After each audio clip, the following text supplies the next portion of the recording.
How are you? Great, man. It's the first episode of 2026, right? Yeah. It is the first episode. The first real episode, right? I think. Yeah. It's not like we sometimes spend 9 hours filming for an episode that we wanted to release and then we didn't get to release it. That's always fun. People have no idea. Not hinting at anything. They have no idea how the bar has gone up and up. Thanks for being here, Tim Alberino. Happy to be back with you guys. You're the man. I'm a man. You are a man. Let me tell the audience who you are for a second. I've got a question for you. Timothy is known as the modern day Indiana Jones, not a Crocodile Dundee. You want to switch the branding? All right. Let's update this. The modern day Crocodile Dundee. More appropriate. His inquisitive mind and insatiable appetite for adventure has led him all over the planet in search of lost cities, lost civilizations, hidden treasures, legendary creatures. You're also an avid researcher and published author.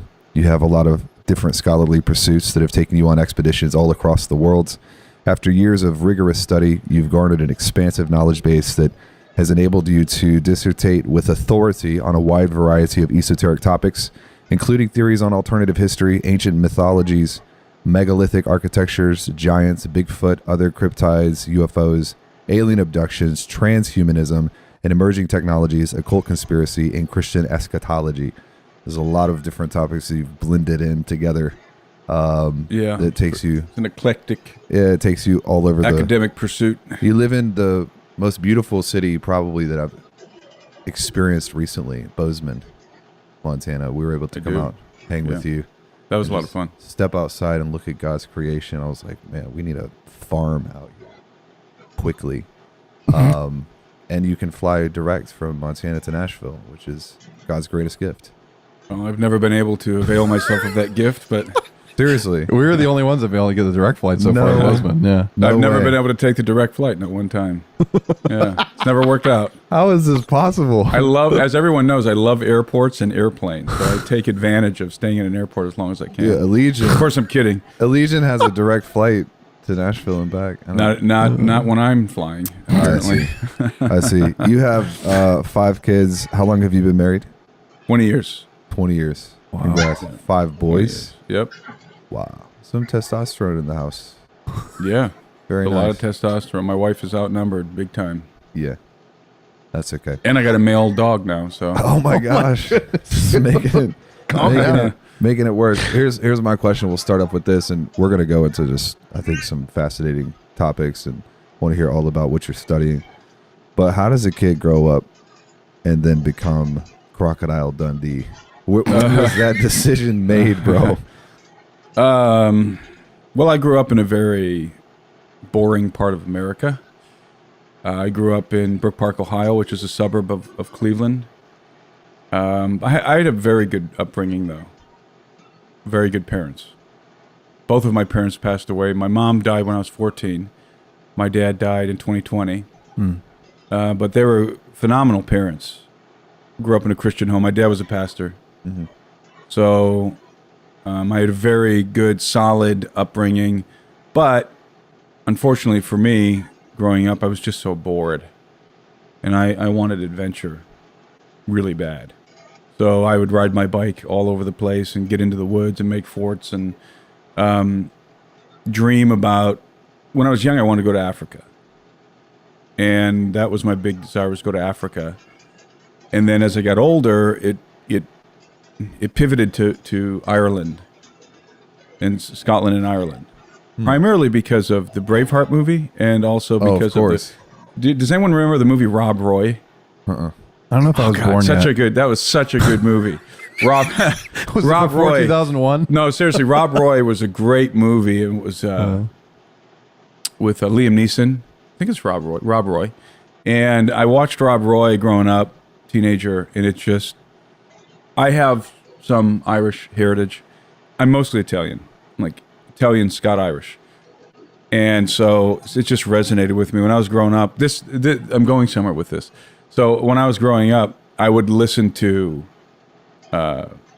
Celtic music. That was my thing. I've since migrated to Viking music. Celtic women. No, not so much Celtic women, but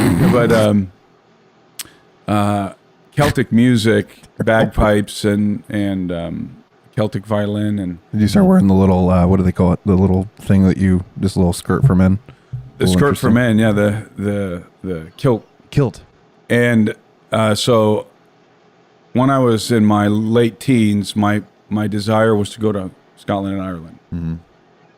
And I was in high school, which, I always say that there's not a word in the English language to express how much I disliked school, especially high school. I'm serious. I can say I hated it. I can say I loathed it, but none of those words really capture Abhorred it. my distaste for high school. And it was like prison. I know I would have rather been incarcerated. So I just hated it for a multiplicity of reasons. So when I was in my senior year, so here I am, bored out of my brains, living in Brook Park. I was going to high school in a Mid Park High, and that building has since been leveled and it's gone. But so I really wanted to go to Ireland, Scotland and Ireland, and I really hated high school. But I wasn't a bad student. I mean, I wasn't let me reframe that. I wasn't a disruptive student. Okay, so I just did my own thing. I basically just sat there and read the Bible and the Lord of the Rings. And I had a no homework policy. This didn't go over well with my father, but I had a no homework policy. So the teachers would pass out homework, but I hated school so much that I refused to take it home. I was like, nope, I just got to spend like 7 hours here a day. When I go home, I'm not taking any of this with me. When I go home, that's my time. I'm done. How did you pass? Well, I'll get to that in a minute. So They would hand out the homework, and I would literally just write my name on it and pass it back in. And I remember my English teacher called me up one time. She said, "Are you sure you want to do this?" I was like, "Oh yeah, I'm quite sure." Like I'm going to pass by the skin of my teeth, just so that I don't get a beating. Oh my god. So, but that's it. Like I'm done. And but I wasn't disruptive. Maybe I was disruptive in Spanish class, but outside, I really wasn't disruptive. I got kicked out of Spanish class. But that's a funny story. I guess I should tell that one. So I signed up for conversational Italian in high school. I don't remember which grade I was in. And I was interested in learning Italian because I'm Italian. I'm Italian American. And you had to take your language. And so I started off the year, I think it was my sophomore year or something. And it turns out that not enough people signed up for the class, so they automatically slotted the people who were going to learn Italian into Spanish. And I had no desire to learn Spanish. Oh, no. I had negative desire to learn Spanish. And I got put into the Spanish class. Wonderful teacher. The best teacher, one of the best teachers I've ever had was my Spanish teacher in high school. Her name was, it's one of the only teachers who I remember her name. Uh-huh. Her name was Mrs. Santa Maria. And just a wonderful teacher. But I wasn't a wonderful Spanish student. And everyone chose these. This is actually very ironic. Everybody chose names. Everyone had to take a Spanish name. And so you had like Eduardo and Alberto and whatever, Juan. I chose Don Quixote. Oh my gosh. Now, do you know the story of Don Quixote? Dude. Don Quixote, the story of Don Quixote, he was, looking for giants. Chasing windmills, thinking they were giants, right? Oh my word! So, anyway, I chose Don Quixote just because because it was a humorous name, and eventually, I just didn't like Spanish. I didn't want to learn it, and that was the one class maybe I was disruptive in, just having fun because I liked the teacher a lot. She was a lot of fun, but she came up to me at the end of class one day, and she goes, "How come you don't put any effort into this? Like, you can learn Spanish. I think you do really well. You just don't take it seriously. You don't put any effort into it." And I said, "Mrs. Santa Maria, no offense, but I'm never going to use this stupid language in my life. I'm never going to use Spanish." Now you do. So here I am, Don Quixote, never going to use Spanish, right? And she said, "Well, I think it's better than that we put you in a different class." So I got, I say kicked out. That's too aggressive of a term. You got transferred. I got transferred out of Spanish into study hall, which I was really good at because all I did was read books that I wanted to read. Read Lord of the Rings. So So I thought I was never going to use Spanish. Boy, was I wrong. So I ended up learning Spanish, obviously, but in Peru. So how did I get to Peru? My senior year of high school, I'll give you one more illustration of how I wasn't disruptive, but I was doing my own thing. So we would have half an hour, I think, for lunch. That wasn't enough time. If you had to my dad didn't make a lot of money, so I had the school lunch program, and I had to stand in line with my tray to wait to get food. And by the time you got your food, you went through the line, you sat down at the table, you had like 10 minutes left. And a lot of times the bell would ring and I wasn't done eating. So I decided, you know what? I'm going to do 40 minutes for lunch. So I would just sit there My gosh. and eat lunch, and I'd be the only guy sitting there. And the principal would the principal would walk by. He was an Italian guy too, Italian American, Mr. Ruggiero. And he'd look over at me and be like, "Mr. Albrino, what are you doing?" And I would look up at him and I would say, "Oh, I'm finishing my lunch." And he would go, "Okay." And he'd walk away. So then I would walk into my next class, which was science class, and I'd just walk in the back, and the teacher would be talking, he'd be teaching, and he'd look up at me. Kind of like a puzzled look on his face. And he'd be like, "Oh, whatever." And he'd keep teaching, and I'd sit down. And so I passed because I did just good enough to pass. Because my dad would threaten me with summer school, and that's all I needed. Like I am You're not doing school in the summer. school, yeah. So I barely passed, and kids, don't be like Timothy Albrino. It's not a good idea to do what I did, but it's just illustrating how much I just did not like school, and because it wasn't teaching me anything I was interested in. Yeah, you were bored. I'm autodidactic. If you give me something that I'm interested in, I'll devour it. Mm-hmm. And I wasn't interested in any of this. I mean, there was a couple of things, but for the most part, I wasn't interested in any of that. And so ultimately, in my senior year, in the first couple weeks of my senior year, they screwed my schedule up. I had two English classes, same class back to back, and nobody was fixing it. I'm like, I'm in the same class twice, literally back to back. And so they sent me to the counselor to try and work out the schedule. But the counselor wasn't as interested in working out the schedule as she was in arguing with me about my faith. Yeah, it's bizarre. So she actually would get into these yelling arguments with me about various aspects of Christianity and whatever. It was bizarre. Were you bringing it up, or was she just? No, she would bring it up. And I think it's because I would read my Bible in class a lot of times, and that triggered her. And it was the strangest thing, sitting there having your counselor losing it, yelling at you because she's atheistic or whatever. And I was just fed up with the whole situation. So I told my dad, this lady's just yelling at me, trying to get into arguments with me about theology and Christianity. I said, "This is a joke. I don't want to go anymore. I'm done with this. I don't want to go." And my dad would never have considered letting me drop out to homeschool if it weren't for my stepmom and my stepsisters convinced my dad, like, "No, this isn't good for him. You should just cut him loose and let him go do his thing. He'll finish school and get his diploma, but let him do his own thing." And it was a miracle, but they convinced my dad. It was really miraculous. And so my dad pulled me out. And I should say that I always say that I dropped out / got kicked out of high school because my counselor told me, one of the first things this lady told me, she didn't like me. Like immediately there was confrontation between us. And I'm not a confrontational person. I was very respectful. I was raised very well. I was very respectful to adults, to my elders.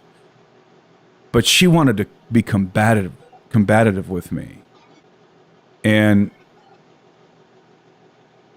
where was I going with this? You're very respectful. Your dad pulled you out. I totally lost my Counselor thought. didn't like you. She was Oh, combative. and she told me, one of the first things she told me was, nobody likes you. Can you imagine this? Coming from a counselor, mind you. Nobody likes you. I'm like, what? Your teachers don't like you. My teachers don't like me. Yeah, they don't like you. I'm like, why don't my teachers like me? Apart from the fact that I just turned my homework back in.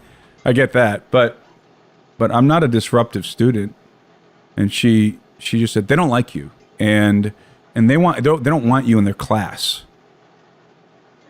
And it really was her. She didn't like me. Yeah. And so she's trying to diminish me and embarrass me. And again, a counselor. And she was saying, they don't want you in their class. And so we're going to have to figure something out for you. And so I was kind of getting pushed out. And this was all providential, by the way. I'm getting pushed out. And basically, she left me no choice. And my dad realized that. When he met her, he realized that there was really no choice for me.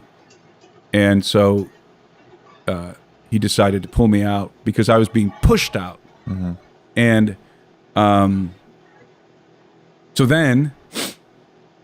so I'm liberated from Hades, and I'm thinking, oh, this is great. Now I get to go on my adventure, right? So, by the way, my dad put me into a homeschool program. I literally did one sheet of notes for my... I shouldn't be saying... I feel like I'm being a bad influence on any young person that's listening to this. I did one sheet of notes, and that's it. And they sent me a diploma. For my whole senior year. Wow. My whole senior... I didn't even think... I thought, well, I'm not going to get a diploma. They sent it to me. So... It must have been a really good sheet of notes. Yeah, it must have been like, well, I don't even know if I turned it in. I can't even remember. But I did one sheet of notes. That's it. And then I spent the rest of my time working and raising money to go to Scotland and Ireland. Like real life skills, though. Yeah, well, I was just working and saving up enough money to get the heck out of Brook Park. Mm-hmm.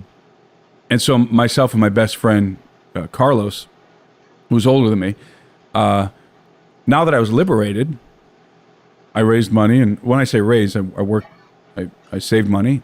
And we planned this epic trip to Scotland and Ireland. But we didn't have enough money to fly directly to Scotland. So we flew to Gatwick, England. And this is like the fulfillment of a dream, right? Mm-hmm. And there were some other things that led up to this, which I'm not going to trouble you with those details. There's some other very important things that led up to this moment. But finally... I'm going on this epic trip. It was going to be 3 months.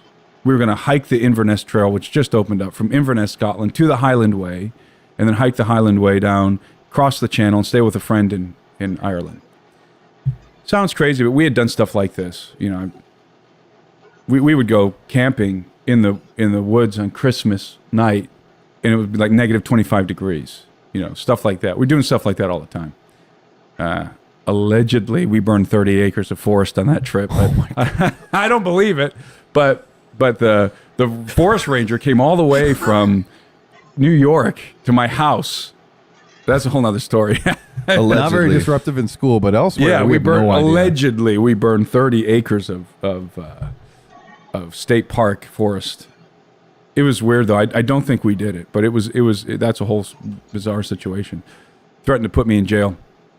So fast forward, we're used to doing, you know, outrageous things. Mm-hmm. And we get to Gatwick, London, get to Gatwick Airport, get off the plane. We've got some camping gear on us and not a whole lot of money. We never really needed a whole lot of money to do whatever we wanted to do. Like we could rough it. And we got flagged by immigrations when we were coming through. They flagged us and they put us into this holding room. And it was just me and Carlos and a bunch of Indians and Pakistanis. And we were there for hours. And finally, they called us in individually to interview us, to interrogate us. And it was an immigrations officer. I don't know her name, but I can still... Her voice will forever haunt me. And she sat me down after Carlos. She brought me in. She sat me down and she said, what are you doing in my country? What are you doing here? And I said, well, here's our plan. We're going to take a train to Scotland, to Inverness, and we're going to hike the Inverness Trail to the Highland Way. And she goes, whoa. Hike? What's hike? And I kind of looked at her sideways, like, what do you mean what's hike? You know what hike is. She's like, no, I don't know what that is. What is hike? What do you do when you hike? I'm sitting there trying to explain to this lady what hiking is, and I know she's being facetious. And she goes, no, we don't do that here. She said, where are you going to stay when you hike? Where are you going to sleep? I said, well, we're going to camp. She goes, camp? What's camp? And then I started laughing, to myself, like, come on, you know what camping is? And she leans in and she looks at me with her British accent. She says, young man, it's not a good idea to laugh at the immigrations officer. I said, well, I'm not laughing at you. I'm just laughing at the notion that you don't know what camping is, because I know you do. And she said, maybe you Yanks do that where you're from, but we don't do that here. I'm like, Yanks? Wow. I've never been called a Yank before. I kind of wear it as a badge of honor. And I knew at that moment, oh, she's deporting me. I knew it. I'm like, okay, she's going to deport me. And I was not being, me or Carlos, we're very respectful. We're not punks. Yeah. I'll reiterate, I was raised very well. Good manners. This is my elder. This is an official. Being very, very respectful. But she obviously didn't want, she was a feminist, didn't want, two young male American Yanks coming into her country. And she didn't think we had enough money. What her accusation was, we were going to come and work. We were looking for work, which doesn't really make any sense. So she deported us the next day. Now you have to understand, this is my dream. I'm finally free. My dream is within grasp, man. I'm about to get on a train and head up to Inverness. And before I did that, I was going to go to the I think it was called the pub, the Eagle and the Child, where C.S. Lewis and J.R.R. Tolkien and the Inklings used to meet, right? So I'm like there, but now I can't leave the airport, and I'm getting deported the next day. Oof. I can't even describe to you the depression that settled in on me. It was just awful. In fact, I remember boarding the plane to go home the next day. All I remember is sitting down in the chair, and I was so depressed that it was like everything else is a blank. I can't remember anything else. We're used to doing, outrageous things. And we get to Gatwick, London, get to Gatwick Airport, get off the plane. We've got some camping gear on us and not a whole lot of money. We never really needed a whole lot of money to do whatever we wanted to do. Like we could rough it. And we got flagged by immigrations when we were coming through. They flagged us and they put us into this holding room. And it was just me and Carlos and a bunch of Indians and Pakistanis. And we were there for hours.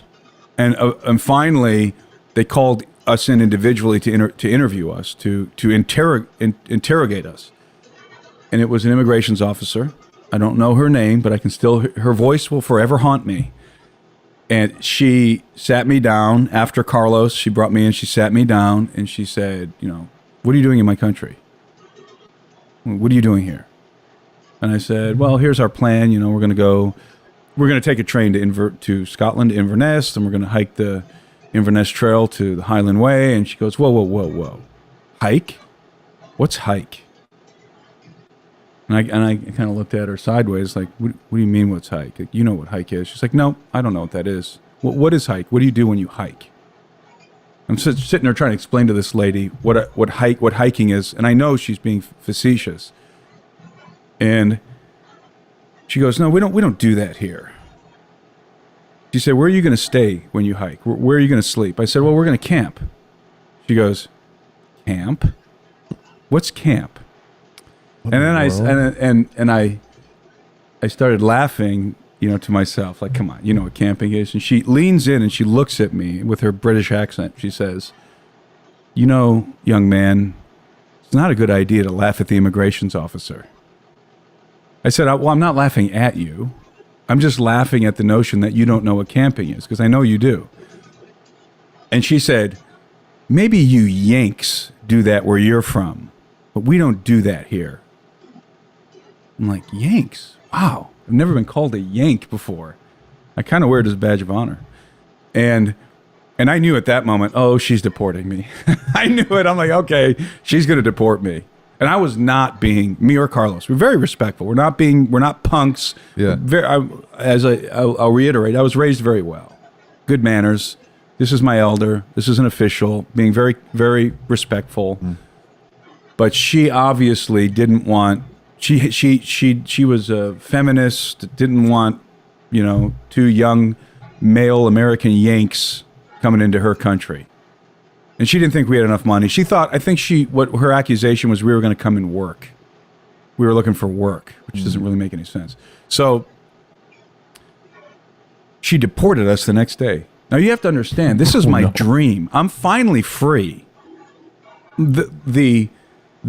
My dream is within grasp, man. I'm about to get on a train and head up to Inverness. And before I did that, I was going to go to the I think it was called the pub, the Eagle and the Child, where C.S. Lewis and J.R.R. Tolkien and the Inklings used to meet, right? So I'm like there, but now I can't leave the airport, and I'm getting deported the next day. Oof. I can't even describe to you the depression that settled in on me. It was just awful. In fact, I remember boarding the plane to go home the next day. All I remember is sitting down in the chair. And I was so depressed that it was like everything else is a blank. I can't remember anything else. It was psychologically very traumatizing. So, but it was providential because I got deported. I'm back home, back in Brook Park, and I'm like, I can't escape. I mean, I got out of high school, but I can't get out of here. It was very difficult situation for me, very difficult time in my life. But it just so happened that I think it was the following Sunday, it was within the time certainly that I was going to be in Ireland, very shortly after I got home, that there was a Mexican-American missionary to Peru preaching at my dad's church. Wow. And his name was Alfonso Felix. And my stepmom, who had been to Peru and knew Alfonso, she said, Tim, I know your dream is to go to Scotland and Ireland, but I think you should go to Peru. I had no desire to go to Peru. I had zero desire to go to Peru. None. And I'll tell you a very strange thing as a sort of a insert here. This, it's going to sound a little morbid, but I don't mean it to be a sad story. My mom died when I was 14, and she died of cancer, and she was on hospice in our living room. And I remember there was one particular evening where me and my twin brother and my older brother and my dad were in the kitchen, and my dad was telling me and my twin brother, you guys need to go say goodbye to your mom, because she could die, and she's on hospice. And I'm like, say goodbye to my mom? How do you go say goodbye to your mom? It's a 14-year-old. And I'm trying to process this. Like, what am I supposed to say? That's like the most difficult thing you can imagine as a 14-year-old. Go say goodbye to your mom. And so I might have been 13 and then turned 4. She died when I was 14. And so my dad was like, no, you have to go do this now. And my older brother was like, you got to go do this now. Okay. So I go in the living room, and my mom's sitting on the couch. I sit next to her. She's watching TV. And I swear to you, this is what came out of me. I said, I don't know where it came from. I said, Mom, I'm going to go to Peru. When you were 13? When I said the words, and in my mind, I said, what? What am I saying? I'm going to go to Peru. I didn't want to go to Peru. I want to go to Africa and then Ireland. Peru, what am I saying? I didn't know where it came from. Did you think back to this when the missionary was in town? Ultimately, yeah. And then I said, I'm going to be a missionary to Peru. Because that's the way I could conceptualize it. That was your at that worldview, time. yeah. And she looked at me and she said, oh, that's good. Interesting. And that was it. I got Wow. up and went back in the kitchen. And my dad's like, did you say goodbye? And I was like, yeah. I mean, I'm not going to say Mom, goodbye. I'm not going to do that. Yeah. You know what I mean? Yeah. So that's what I said. Now, I didn't know why I said it. I was baffled. I didn't care about Peru. I literally was baffled. Like, where did that come from? So you can see this very bizarre sequence of events, right? Mm-hmm. I didn't want to learn Spanish. Told my teacher I'd never use this stupid language. I told my mom I was going to go to Peru. And I got deported from England on my way to Ireland and Scotland and Ireland. And now suddenly, the only door, the Scotland-Ireland door slammed in my face. This is how God operates in my life. I don't get the subtle, like, Yeah. I don't get like the subtle indications. Yeah. I have to have the door slammed on my face. Yep. And then I'm like, oh, okay, Yep. this isn't the right direction. Yep. So that door slammed in my face, and then this other door opens up over here that I didn't even care about. It's Peru. And so I met Alfonso, and Alfonso preached at my dad's church, and and before he was going to take me to Peru, he wanted to go for a walk with me and kind of figure out who I was. Mm-hmm. And I remember walking with Alfonso. We were just walking. He's just asking me about myself, and we were talking. And at the end of that walk, he told my dad, okay, I'll take him to Peru. So I literally went back with him. Dang. To Tarapoto, Peru. That was the first time you went to First Peru. time. Went back with him. How old were you? I must have been 17 Okay. at this point. Is this, and that's not when you Or lived in the, maybe 18. I think I was 17 or 18. this isn't when you lived in the Amazon. No. This is before. Well, he was living in the jungle city of Tarapoto, which is in the Amazon basin. It's in the high jungle, the Andean Amazon is what it's called. And I went back to Tarapoto with him. And again, never wanted to go to Peru, even though I told my mom I was going to go to Peru. Mm-hmm. And we land in Peru. I remember flying in on the airplane, looking at the Amazon jungle as we're flying in. We land, and it's at that time, Tarapoto was very primitive. We get off the airplane. We get on these things called motor cars, which they're very popular in South America and Asia. They're like the three-wheeled motorized cart things. And as soon as I get on that motor car and we start driving through the city, it was the most liberating feeling I've ever had in my entire life. Like, wow, I'm out. I'm out. Like, I felt more at home in this foreign third world country than I ever did in America, in Brook Park, Ohio. I felt like I'm free. Yeah. I mean, you know, we'd walk through the market and they'd be selling all manner of animals, monkeys, and even like jaguars and condors and all kind parrots. And it's just this was my first experience buying food in an open market instead of in a grocery store. I was built for this kind of thing. And I adapted immediately, and I just fell in love with the Amazon. And I stayed with Alfonso for a month. And by the time I went home, I hatched this plan. I was like, okay, the Peru door's open, so I know what I'm going to do. And I hatched this plan. And the plan was I'm gonna work for a couple months. I'm gonna make as much money as I can, save as much money as I can. I'm gonna go to Peru. I'm gonna buy a two-way ticket, a return ticket, but I'm not coming back on that return ticket. And I knew that my dad would be very nervous if he knew I weren't coming home. So I bought a return ticket. Oh man. And I said, I'm gonna start in the Amazon, and then I'm just going. And I don't care where I go. I'm going. It doesn't matter. And ultimately, I wanted to go down the Amazon and like literally down the Amazon River to Brazil, and then make my way over to Africa somehow. You know, this was the ridiculous plan I hashed in my. It wasn't very well thought out. I can guarantee. I didn't care though. I was just going. And I should say, this is a very important piece of the puzzle here. I was driven to, I had one motivating desire above all. I wanted to have a burning bush encounter with God. That really was at the heart of this whole thing. I wasn't rebellious. People probably get the wrong impression here. I wasn't rebellious. I wasn't reckless in the sense that I didn't have a direction. I just wanted to either know God, like burning bush encounter, or die in the pursuit. But I wasn't nihilistic, and I wasn't suicidal. Yeah. I was just consumed with this quest. It became a quest. That's how I thought of it. I'm gonna encounter God on this level or die in the pursuit, and I'm totally fine with that. Like, this is the adventure that I'm going on. Period. And I was fearless at this time. You know, I had no encumbrances. So, but my dad didn't know this. So my plan was, here's the door that's open, so I'm starting in the Amazon.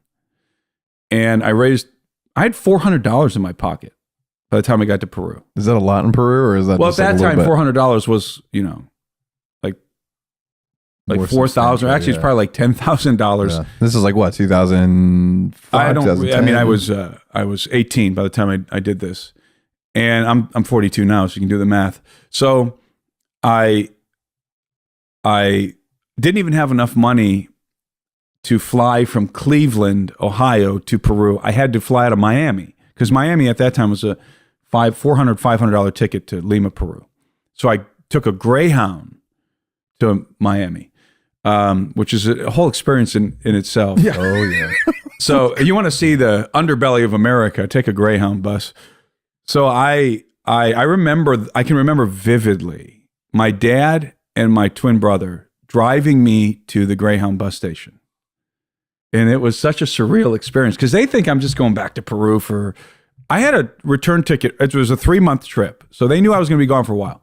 They thought I was just going to be hanging out with Alfonso, and then I'm coming back after 3 months. And I'm knowing in my head, nope, I'm not coming back. Like, I thought I wasn't going to see my family for 10 years. I dealt with that reality. I was ready. And or maybe I would never come back at all, not because I hated my family, but because who knows where I'm headed. And so I've got my military rucksack. I wasn't in the military, but I had a military rucksack, and that's it. Just that bag, and they're dropping me off at the Greyhound station. I'm 18 years old, and you know what's wild is I have a 20-year-old, and when he was 18, I remember just thinking, like, now I'm the dad. What if it was him doing this? Yeah. And I felt a lot of pity for my dad. I bet. No, what if it was my 18? I was dropping my 18-year-old son off at the Greyhound station, and he's going to some third world country for 3 months. You don't even know that he's not coming back. And I don't even know that this. I have a lot of sympathy for my dad now. And sorry, Dad. And so they dropped me off at the bus station. I remember looking at my dad and my twin brother, thinking, like, you guys think I'm coming back? I'm not coming back. And it was a very emotional experience for me. I wasn't crying or anything, but it was a very deeply emotional experience. Like, this is I'm really doing this. I'm going for it. And so I took the Greyhound to Miami, ended up in Tarapoto ultimately with Alfonso, and I decided I'm going to stay in Tarapoto for as long as it takes for me to learn the culture and learn Spanish. That was my goal, which I did. I rented a house on the outskirts of town that Alfonso used to rent. Alfonso was kind of my guide. Alfonso's, by the way, was a phenomenal pastor. Awesome guy. I love Alfonso. And just a wonderful guy. Him and his wife, and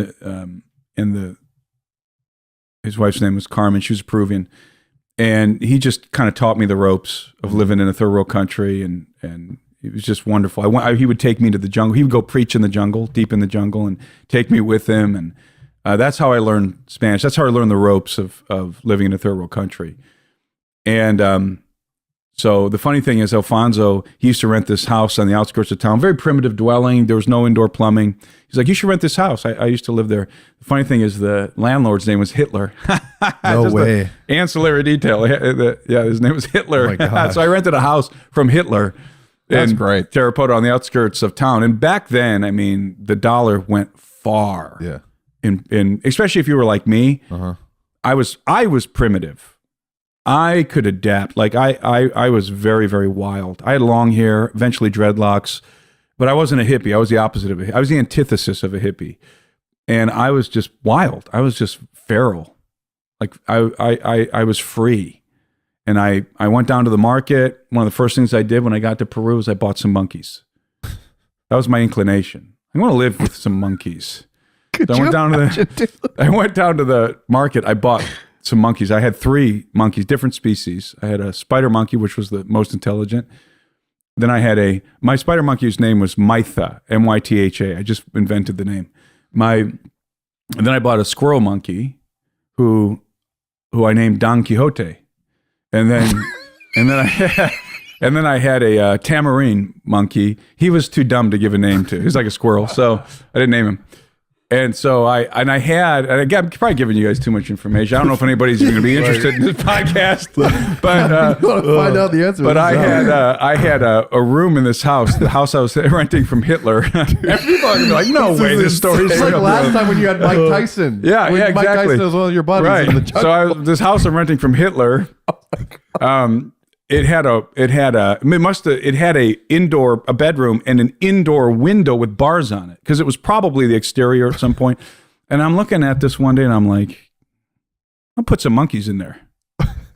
So I went and got some monkeys and I was standing there in the market. And again, it's not like this anymore in Peru. They really clamped down on that, which is good on the trafficking of exotic animals. But I'm standing there. I almost made the dumbest decision. I almost bought a jaguar and a condor. Dude. I almost did. Why? And I'm like, and it was a baby jaguar and a baby condor. And I'm like, what am I going to do They get bigger. when they get big? And if this jaguar, when it's an adult and it eats the neighbor's kid, like, nah, that's not a good idea. So I bought some monkeys instead. Did you just feed them and talk to them, or was Yes, there any? I fed them and talked to They were them. like dogs. They were like dogs for you. Like, And I had a big mango tree in my backyard, and I would just hang out in the mango tree, read, study, and hang out with the monkeys. And my neighbors, I loved these neighbors I had in Peru. To this day, I go there and they recognize me, and I talk to them. And in Tarapoto, on the outskirts of Tarapoto, and my neighbors would send their kids over so that I could teach them English. They wanted me to teach your kids some English, just to hang out with me and learn some English. And in exchange, they told me, you come over our house to eat lunch and dinner. nice. I was like, okay. Good deal. It's a All great right. deal. So the kids would come over. I'd be hanging out in my tree with the monkeys, and we'd do some English, and this helped me learn Spanish. And then I'd go over their parents' house for lunch, one of their house, then the other parents for dinner. And it was amazing. I love these people, the Peruvian people. They're amazing. And these are very, poor people, but they're not poor in the sense that they're not like American poor, homeless, and no, these are just very humble jungle people. And so, and I adapted to everything, the Peruvian food, everything, the culture. I just absorbed it. And, and then ultimately, skipping over a bunch of details, ultimately I went on my journey, and I ended up deep in the Amazon. This was for the burning bush experience. Yeah. So, which I've never told publicly. Are you going to? Do you want to tell it publicly? I did actually. Last year I went up the River Masan. I had lived in the jungle. I lived in various parts of the jungle in Peru, around Tarapoto, and then up around Iquitos, and then I was in the Andes. I lived with a family up the River Masan, which is a tributary to the Napo, which pours into the Amazon. So basically right on the Amazon, that jungle adjacent to the Amazon there, the Amazon River. I went way up the River Masan, and there's nothing up there. The last village was called, I always get it wrong in my head. I want to call it Gamitana, but I'm not sure it's Gamitana. I think it has a different name. But anyway, one of the villages is called Gamitana, and I always get it confused. But it was the last village. There was a homestead or two up the river, but this was like the last village. And I ended up there. I don't even remember how I got there. Can't even recall how I got there the first time, but I ended up getting really close with this family. That's the family. That's Mike Tyson. And Grover. This is a reference to our last episode where you had and friends Gina and the father, who I don't even know his real name. Everybody called him Paisano. That guy was a character. He loved to drink tequila and fish, and so I basically became a member of this family, and I learned a lot living with this family, and I would occasionally visit them, and over the years, and I went back. Mike Cernovich was doing a documentary. He's doing 2 documentaries which are coming out this year. And one is on a UFO phenomenon, which I'm featured in. And the other one is one I'm really excited about. It's called Meaning. And in Meaning, he features a lot of high-profile people. Tucker Carlson's in it. I'm trying to think of the other people who are in it. Scott Adams. I don't know if you guys know who Scott Adams is, who's unfortunately passing away right now. And Mike, who's a friend of mine, wanted me to take him and his crew up the river to this family that I lived with and sort of feature my story. And what they really wanted to do was they wanted to coax this story out of me that I've never told publicly. And I told them, like, there's a fat chance that's going to happen. I'll take you up the river, but I'm probably not going to tell you this story. It's too personal. It's too bizarre. Just not, I don't feel like it's. This is your burning bush story? Yeah, never thought, I don't really care to have that out there. And so we went up the river, my son, and the family wasn't there anymore. It was a really fun trip. We rented a riverboat, the same one I used to go do the face peeler expedition. It was just a blast. We all had a great time. And it occurred to me as I'm on the river, my son, I think it was the 22nd year anniversary of me fulfilling that quest up that river. And I'm sitting there thinking, this can't be coincidental. I didn't plan it like that. It just occurred to me as I'm sitting on the riverboat, on the river, my son, like, whoa, this is literally to the day, 22 years. What a coincidence. And I thought, this can't be a coincidence. Okay, let's do it. Turn the cameras on. I'm going to tell this story. No way. Oh, wow. Yeah. Nice. Now, I don't know It'll make it. how that's going to, it'll make it. I don't know how it's going to come across. It may make me look like a raving lunatic. I doubt it. Mike, I trust Mike. I totally trust Mike Cernovich with this.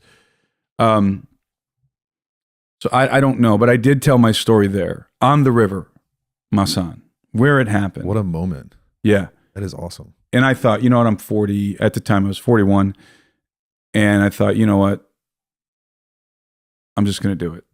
So it's just, I never thought it was profitable for anybody. Never cared to do it. Very personal thing that happened to me. And I've told just a part of it at my conference in Costa Rica. And that's in my members community for anybody who wants to watch that. That's available there. But I never told the full extent of that experience. You know what? I never wanted to be one of those guys that's known for an experience, that they had some sort of crazy encounter. I didn't want to be that guy. Everywhere. I want people. I want to be the guy that can do good research and investigations and just report things that I think are true. And but I don't want to be that guy that's had this wild, prophetic experience or something. I never wanted to be that guy. So I respect that about you, for the record. I appreciate that. Yeah, it just I don't. That's why I've always been very guarded about that story. By the way, it's alberinoanalysis.com. Right? Yeah, the alberinoanalysis.com is my. Are you in there yet? In the actual community? No, not yet. Man, we go awesome, deep into stuff in that. Seriously, I'm not just doing this to promote my community. Like I'll be going through some content in that community, thinking, man, this is like stuff that a lot of people would benefit from. And the reason why I can do it there is because I'm unfiltered over there, and there's no trolls. So it's like I can be much more I'm sort of unshackled, Mm. and I can talk about things that are way too controversial Yeah. to talk about on YouTube. Yeah. So- Yeah. Well, I recommend it. So, I mean, I can consume information like a trash compactor. And That's a some good. of your series, I'm like, I'll be walking around the airport and I'm like, I can't process this right now. There's too much. I have to sit down for a second. Yeah. It's Yeah. really good. I've got some crazy people in the community too, like crazy good, like just military guys that have seen some stuff. Politicians. Yeah. So did that story ever come out somewhere with Mike? It's coming. It's A here. little it's bit not out nervous yet. about it. I'm a little bit year. nervous about it. Okay. Well, you But- should just tell it here to get ahead of it. Well, I can't do it. It would take me way too long. It's too convoluted. This is not the experience that you talked about last time when it was about the revelation about Adam and the river. No, that was the sort of preamble. Got it. Yeah, you got close, but then That was it the was preamble. like, Yeah, that was the preamble. Nice. I gotta take a break real fast, but that was the best intro I've ever heard on any podcast. I don't care what anybody thinks. We got monkeys. One of them was too dumb to have a name. In the house He got eaten by a dog, demonstrating Eaten by a dog. demonstrating the Oh my god! justification of not giving him a name because he was too Yeah. dumb. We're not changing the intro at all. It's the best intro I've ever heard for a podcast. He but I didn't gotta get eaten give by a dog. His lung got punctured by a dog. And I was holding him in my hands, and he died. it. Seriously? What? He was just a tamarine. Leoncito, they call Oh him. my gosh. All right, time out. I'll be right back. All right, we're back. You good? I'm doing great, man. All That's fun. I kind of want to go into. Well, I want to go to a lot. So you just tell me when we run out of time or we get off limits. But eventually, I want to make our way to UFOs. Okay. But I don't want to start there yet. I want to pave our way there Okay. with super soldiers, genetic engineering, giants. Is that okay? Like, are you? I'll when we go wherever into you that? want to, wherever you want to take me. So you have a quote from your book, "Modern Man is a Mutant." Which book is it? Birthright, which everyone should buy and read. If you haven't read Birthright, you have another one now in the Book of Enoch. Yeah, I wrote commentary in Enoch the 1. introduction to the Book of Enoch. Yeah, Which it's just Enoch 1, right? First Enoch. Yeah. First Enoch. Okay.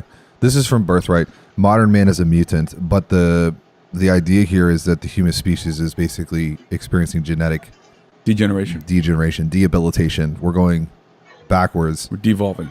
devolving, and then you have an interesting perspective on genetic engineering, super soldiers. You kind of tie it to the golden race, the age of Apollo. Yeah. I don't know where your favorite. I was reading this morning about the World War II incidents around cannibalistic giants and Okay, this is Solomon Islands. stories of giants that are around today. Is there any unique, interesting research that you can Well, yeah, share? the famous Kandahar giant story. What is that? So, in 2000, well, okay, let me back up. I used to work with a guy named Steve Quayle, Okay. one of the old school researchers, authors who was investigating the topic of biblical giants. Steve and I created a production company called Gen 6 Productions, and we were making a film series called the True Legends documentary film series. And in the course of this endeavor, in the course of this enterprise, Steve was contacted by this elderly woman who told him that he needs to talk to her son because her son has a very important story to tell. And she had been listening to Steve for a long time, and she was encouraging her son to talk to Steve, and so she connected them. It turns out that her son was an active duty C-130 pilot who had allegedly picked up the body of a dead giant out of Bagram Airfield in his C-130, the government C-130 that he flew. And so we decided to fly him into Bozeman and to interview him for our film in the series. But when he came to Bozeman, Steve and I had the opportunity to spend some time with him, and he was willing to be interviewed, but he wanted to be interviewed in silhouette, so we didn't show his face. and he didn't want us to reveal his name. So he showed us his credentials, and he was active duty, C-130, and he struck me as a very genuine, honest guy. He didn't want money, he didn't want notoriety. His mom convinced him to tell us this story, to tell Steve this story, and then he agreed to be featured in our film. So, I had the opportunity to interview him, and he told us that in 2005, he flew a mission into Bagram Airfield. Now, this was not uncommon. He was flying routinely into Bagram Airfield to pick up what he described as high-value assets, which were usually like high-level Taliban guys. And so many of the missions he flew were classified. He thought this was a routine mission. In 2005, on this particular occasion, he lands on the tarmac, and he realized this was not a routine mission because he was met on the tarmac by who he believes were Air Force intelligence or Army intelligence. He didn't know, but he referred to them as the babysitters. And he gets off the plane with his loadmaster, and these intelligence officers told him, highly classified, this never happened. And they escort him, which he had never been met on the tarmac by anyone before like that. They escort him over to the hangar where the cargo that he's got to load is sitting. And as he's getting close to this cargo, the first thing he's struck with is this pungent odor. He said it was very, very strong. It was this musky odor. It was a combination of BO and death. And it was very powerful. And he realized there's something dead under a tarp on this pallet. And as he's getting up close to this thing, he realizes that it's a person. And this is a air cargo pallet. So it's 9 feet long. Yeah. And the guy that's on this pallet, he's covered by a tarp. He's in the fetal position, but his hands and his feet and his head are hanging off the pallet. This is a 9-foot long pallet. So he immediately recognizes that this is a gigantic person. He's got to be 10 to 12 feet tall, more like 12 feet tall. And he walks up to the cargo, and there's a group of, he thinks they were Marines standing around, kind of guarding it, and the babysitters, the intelligence guys. And he said that this giant was, again, so large that he was in the fetal position, but part of his body's hanging out. Most of his body's covered by a tarp, but you could see the head, so he saw the hair, which was red. The hair was red. He saw the hands and the feet, which had 6 fingers and 6 toes. And the feet were wrapped in a crude, like, canvas, primitive footwear. And the skin of the giant was white, almost like Pale white. But he thinks that might be because it was dead, had been dead for a couple days, and he said he would pound this thing with his fist, under the tarp. And he said it was a brick. It was solid. You could tell it was just muscular. He said, now, rigor mortis, it was dead, but he said you could just tell, just even by the parts of the body that were sticking out under the tarp, this dude was jacked. And the guys standing around the body told him that they had heard that a team of guys, probably special forces at this point, 2005, I don't think we had yet committed a lot of troops to Afghanistan at this point.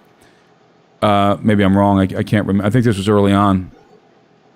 Could be wrong about that. But he said there was a team of guys that went on a reconnaissance mission.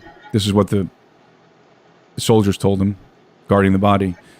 And they were out in Afghanistan, the Kandahar region, and they came upon a cave. And there was a village in proximity to the cave, and the villagers were depositing various items at the mouth of this cave, food items and other things. And so they assumed that these villagers were aiding and abetting the Taliban, who were hiding in the cave. And so they went into the cave, this team of guys. And instead of finding the Taliban, they were confronted with this very large, hostile giant who killed them all. And so another team was dispatched to go and find this missing team, and they followed the tracks and went to where the last transmissions were from this team. And he said that the story goes that when they went into the cave, the giant was eating on the guys that it slaughtered, and they were able to take him down. Now, there's another story told by my colleague L.A. Marsuli where he had a whistleblower come to him about this incident, which we're not sure if it's the same incident or a different incident, where the giant speared one of these guys from the second team. Might be a separate story, but not 100% sure. But they killed the giant, and then they airlifted him out by helicopter to Bagram Airfield. And this is where our pilot picks up the story, and he's there to load the body. And so they had to weigh the cargo to put it on the airplane. And the loadmaster weighed it at 1,500 pounds, subtracting the pallet, the air cargo pallet. They knew that the body weighed exactly 1,100 pounds, or approximately, I should say, 1,100 pounds. But they knew that was the weight because that was the weight that was being loaded onto the C-130. 1,100 pounds. So 12 foot tall, 1,100 pounds. Monster. And 6 fingers, 6 toes. And then the pilot, after they loaded the cargo, he had to take it to Qatar and unload it in Qatar. And then he told me he heard through the grapevine that the giant, the dead giant, ultimately made its way to Wright-Patterson Air Force Base. Now, he didn't know for sure, but that's what he heard. So we featured that story in our documentary, and Steve interviewed him on Coast to Coast AM, and then that story just exploded on the internet and has since become sort of mythological.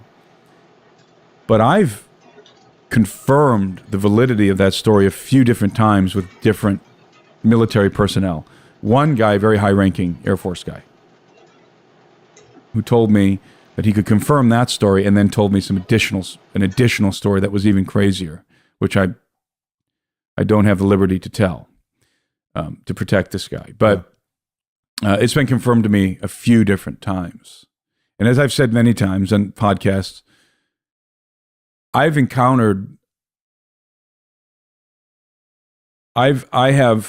encountered different people in government and military who I have always asking them about UFOs and crash retrievals and alien bodies.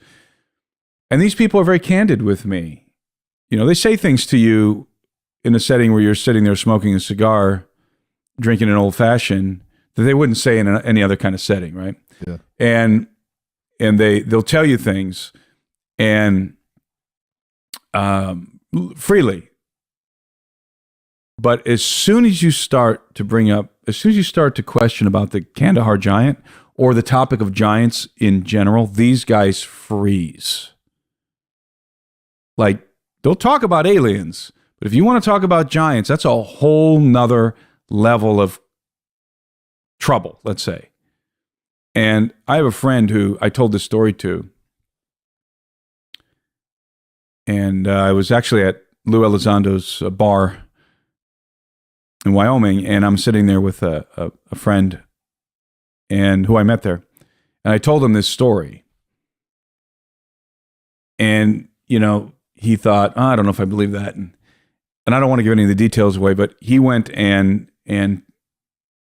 was with a let me be careful, let me be ambiguous here. He was with a staffer of a senator who's a friend of his, and this staffer had spent time in the military, in pretty high level, and in the course of their conversation, he said to this guy, "Hey, do you know anything about?" I was just with Timothy Alberino, and he told me about this Kandahar giant story, and like, you know anything about that?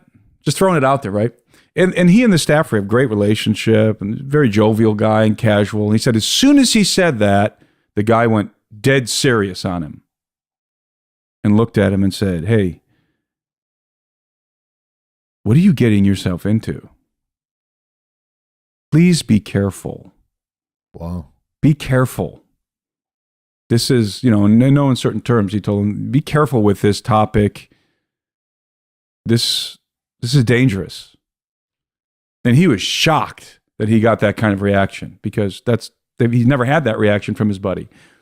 And that was enough confirmation to him that this story is real. And I've had much more direct confirmations than just be careful. Yeah.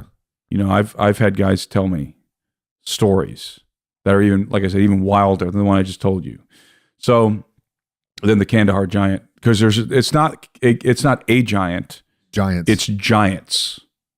I've even had somebody show me on a map where these giants are. So, real quick before you go into that, do you think these giants survived, or is it genetic engineering? I assume these are the offspring of the Canaanite Nephilim, or a different offshoot Breed, yeah. From the generally speaking, from the Mesopotamian Nephilim, and they've survived, and they're living in. They're very primitive. They're feral. They're hostile. And they're very dangerous. And they are evil. Because, how do I derive all this from a dead giant? I don't. I derive this from other stories that I'm not allowed to tell. So they're evil. They're very evil. And when you bring this topic up, man, I'll just say this. I was at a conference and there was a gentleman there who I got to be really careful. There was a gentleman there who was in Afghanistan, high-level guy. And, we talked about some things, and he and I were talking, really, really amazing dude. Really amazing guy, strong believer. And he's walking away, and I knew he was in Afghanistan during this period of time. So I said, hey, let me ask you a quick question. He's kind of walking away from me. He's like, yeah, sure. Said, you were in Afghanistan around 2005. What do you know about the Kandahar giant? The blood rushed out of his face. And he went, and he pointed to his phone like, nope, I can't, nope. And he just he was shocked. What year was this that you asked him about that? A couple years ago. And his wife was standing next to me. She pulled down my shirt and she whispered in my ear, he can't talk about that. Wow. Well, I got to stop there. I don't want to get this guy in trouble. But let's just say I have talked to guys who have direct knowledge, not secondhand, direct. Yeah, they were there. So, and they didn't hear it from a guy who heard it from a guy. They encountered these beings. Yeah. So, and it's the one thing I was just with Michael Knowles talking about this, and I told Michael, this is the one topic that I talk about, especially on a show as big as Michael Knowles. This is the one topic that I talk about that makes me nervous, makes me never want to get on a private jet. Let's put it that way. And because it seems that the topic of giants is more highly classified than anything else. And I assume, let's say I hypothesize that the reason why that's the case apparently is because it is so intricately entwined, let's say, with the occult. There are, I believe, occult practitioners who are practicing necromancy and who are attempting to use the remains of giants to summon the spirits of the giants, which we know are the demons. Mm-hmm. And you can contact them. And they're still in the world. And I think that they still have some sort of a connection to their remains. And if you can get the remains of the giants, you can summon their spirits. Necromancy. Mm-hmm. It's necromancy. Mm-hmm. And this is the origin of necromancy. It's Canaanitish necromancy, which I believe practitioners of the occult, high-level practitioners of the occult, are engaging in this kind of necromancy. And, we're talking about the top of the pyramid when it comes to the occult. And so, again, I always kind of have a lump in my throat when I talk about the Kandahar giant publicly. It's the cat's out of the bag now. I mean, like putting it in a documentary about giants, whatever. But talking about this thing on a show like your guys' show that gets millions of views, and then a show like going on the Daily Wire, talking about the Kandahar giant. That's a whole nother level. Well, it's not just in the Middle East, because the Solomon Islands are in the Pacific. The Solomon Islands, yeah. I think there's living giants in the Solomon Islands. Same thing. They live in the caves. They're underground. And some parts of the world, the giants are venerated. What does that mean? They're worshipped. Yeah. Other parts of the world, they're hated and hunted. Did you see anything in Peru that looks like giant involvement, or no? Peru has there are a lot of, I think we've talked about this before. There are a lot of incidences that are recorded, historical incidences, where the conquistadors encounter the bones of giants. And they're clearly, and at least in some of the cases, clearly giant humanoids, not dinosaurs, not giant sloths, not mammoths. And the natives have legends of giants. Red-haired giants that came from over the sea on reed boats. That's interesting because the Phoenicians made reed boats, among other kinds of boats, but they used reed boats. And the Phoenicians have red hair. That's a Phoenician trademark, which is why if you go to Italy today, if you go to Sardinia, you'll see Italians with red hair. Where does that come from? Phoenicians. So, in fact, they did a genetic test on the Sardinians, the Italians who live on the island of Sardinia, and they found that they have very prominent Phoenician genetic trademarks. Hence the red hair. Interesting. So, I believe that the giants were dispersed around the world through the Phoenicians, who had contact with different continents, contrary to the prevailing view of isolationism. I believe that the Phoenicians were crossing the oceans, and that among the Phoenicians were giants. The Phoenicians had a cult of giant worship, and at which they exported all around the world. So, I do believe, as I said, there's living giants today. They're feral, they're dangerous, and they're highly classified. With that, there's scriptural backing for that, obviously, in multiple places, including in Genesis 6, and then you see the land of Canaan is ridden with giants all over the place, which is obviously terrifying. But the question that keeps popping up in my mind, and I know we haven't really gotten to, probably in other episodes it'd probably make more sense. We didn't really get to why you're so fascinated with some of these things now, but what do you see as the actual significance and ramifications of this being true that people are afraid of people knowing? What does that mean for everybody else? Why do you think people are afraid to talk about it? Because of the ramifications? Because it implicates the occult, and it's classified at that level. So it's there's something about this topic that strikes fear into these people. Again, they'll freely tell me about crash retrievals, alien bodies, not a big deal. Giants, nothing. They don't want to say nothing. I mean, certain individuals have, but most of the guys, they don't want to say anything about giants. And again, the only thing that I can surmise is that this is so highly classified, and that people have gotten into big trouble talking about it, and they must have been warned. And again, it is, as I said before, it's interlaced with the occult at the highest levels. Nothing else makes sense. Nothing else makes sense. Big deal, there were giants. People say that the prevailing idea out there among Christians is they're hiding giants because it proves the Bible. Well, it proves all the mythologies of the ancient peoples, right? Everybody's got mythologies of giants. Yep. The Native Americans. Yep. The Mesopotamians. obviously the Canaanites, the ancient Egyptians, the Greeks, the Romans, everybody's got legends of giants. The Norse, it doesn't specifically validate the biblical text. It does, but not only the biblical text. So that's a weak argument. That's not why they're hiding this. And then other people say, well, it invalidates the theory of evolution by natural selection. Nah, not really. All they have to do is say, oh, this was just a different branch of evolution. Done. Offshoot, yeah. Yeah, it doesn't invalidate the theory of evolution either. It's something else. Again, all I can surmise is it's the occult. And I dare I say we're talking Podesta level occultism. So, Clinton level occultism, if I may be so bold.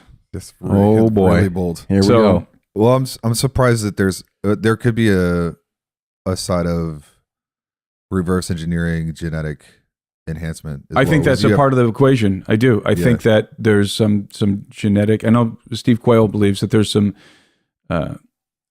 a program, a super soldier program, where they're actively looking for these remains of the giants or the living giants, and they're using their DNA in some kind of black budget project. Would we be surprised though? No, but this is what Hitler was doing as well. Like, not specifically with giants, but they're trying to breed the master race. Yes. Are you guys familiar with Tom Horn, the late Tom Horn? Yeah. So Tom was a friend of mine, and Steve and I did a lot of work with Tom in our films, and Tom told us a story, and he said it publicly, and we featured it in one of our films, this story. He said that he was given, and Tom died recently, in the last couple of years. 2023. Tom was an amazing guy and a phenomenal writer, great researcher. And Tom said that somebody contacted him from the military, and they shared some video files with him. And they told him, this is highly classified, be careful with this material. And it was footage, like security camera footage. I believe it was like security camera footage from the museum, the History Museum in Baghdad. And the footage depicted U.S. military personnel entering the museum, going into the back rooms, and removing gigantic sarcophagi from the museum. And Tom was told what they're removing in this footage are the bodies of dead giants that were hidden away in the repository of the museum. And the footage showed them carrying these large sarcophagi, these U.S. military personnel, and loading them onto the transport helicopter. And Tom was told in no uncertain terms, this is one of the major reasons why we went to Baghdad, was to secure the bodies of these giants, which we knew were in the museum. And he's told that story publicly. He told it in our film. He said it on interviews. And shortly after receiving that footage, he downloaded it to his computer. Shortly after that, he was with his wife in his kitchen with Nita, and they were just talking, and suddenly they heard crackling in the walls, like firecrackers going off in the walls, and his house went up in flames, burned to the ground. What? Everything he had was lost. And Tom had, and the one thing he really lamented, he had a remarkable library of ancient texts and all kinds of books, and he was very proud of his library, and he lost everything. His house burned to the ground, including that computer and the files, the video, the footage of this incident. So, again, this is highly classified stuff. I know it to be true, and I'm out here talking about it, and I'm not doing it for clicks, I can assure you. I'm doing it because I think the topic is important, and I'm the enemy of the occult, of these occult practitioners. And so that's why I talk about these things, and I firmly believe that somebody's interested in the bodies of giants, specifically for super soldier or something equivalent to a super soldier program, but also the occult aspect of it. Yeah. If you can use the bodies of giants to contact their disembodied vagabond spirits, the demons, then maybe you can learn something through these beings. They're very ancient. You can finish what the Watchers started. Exactly right. Yeah. That's right. That's a very good insight. You can glean knowledge, and you can perhaps harness this power, this demonic power for something, and so you combine those two things, super soldier programs with the occult, and you can understand why this thing would be very, very highly classified. Vatican's involved as well. So, And I don't say that glibly. I say that because of my experience. You said the Vatican's involved. Yeah, I say that based on my investigations on the island of Sardinia and my interviews with individuals who told me that the Vatican, that there were certain priests who were working to extirpate the evidence of giants in Sardinia and collect some of the remains. Not just the Vatican, but also the some academics from the capital city of Kajadi back in the, I believe it was in the early 80s when that was happening. So there's a lot to be said about the reality of giants. And again, we're not talking about NBA players here. We're talking about giants that are 9 to 15 foot tall. That's sort of the range when you look at the firsthand testimony. It's not anecdotal in Sardinia. These are people who dug up the bodies themselves with their own hands. Okay? You're 9 to 12 to 15 feet tall. Here in the United States, the legends of the Native Americans, you're 9 to 12 to 15 feet tall. Red here, six-fingered giants. The Smithsonian's own archives, you're 9 to 12 to 15 feet tall. So these are big guys. So They're not NBA players. your question, I'll put this into like the theological implications of it. You go back to Genesis 6, the Watchers. And this comes from Tom Horn. The rebellion it was biological, not just moral. It's a biological rebellion. Tom had a very particular perspective on this. He viewed the Watchers' incursion as the Watchers were looking for fit. This is the terminology he would always use: fit extensions. I personally have a different view. What is that? I don't know what that means. So Tom was what he wrote about was that the Watchers, and what according to his research, the Watchers were looking for fit extensions in that they could extend themselves into. In other words, possessing, something like possessing men Yeah. who would then copulate with women, and that's how the Watchers procreated. I don't think that's true, because you have to deal with, which we've talked about extensively on your show. You have to deal with what I call the first cause of the Watchers' rebellion, which is lust. Mm-hmm. And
You're not going to fulfill your a lustful impulse through somebody else. I mean, you could say, well, if you can possess somebody, but that doesn't fit the story. It doesn't. A watcher possessing a man who copulates with a woman. We're not talking about NBA players here. We're talking about giants that are 9 to 15 foot tall. That's sort of the range when you look at the first-hand testimony. It's not anecdotal in Sardinia. These are people who dug up the bodies themselves with their own hands. Okay? You're 9 to 12 to 15 feet tall.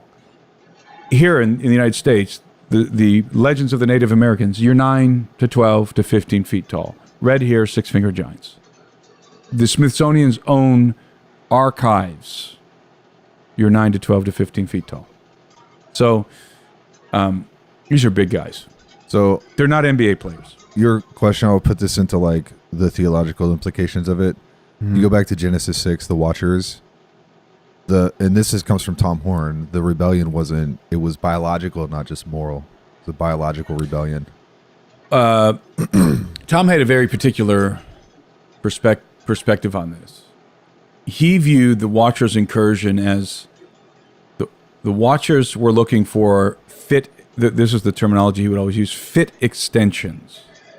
I personally have a different view. What is that? I don't know what that means. So Tom was what he wrote about was that the Watchers, and what according to his research, the Watchers were looking for fit extensions in that they could extend themselves into. In other words, possessing, something like possessing men Yeah.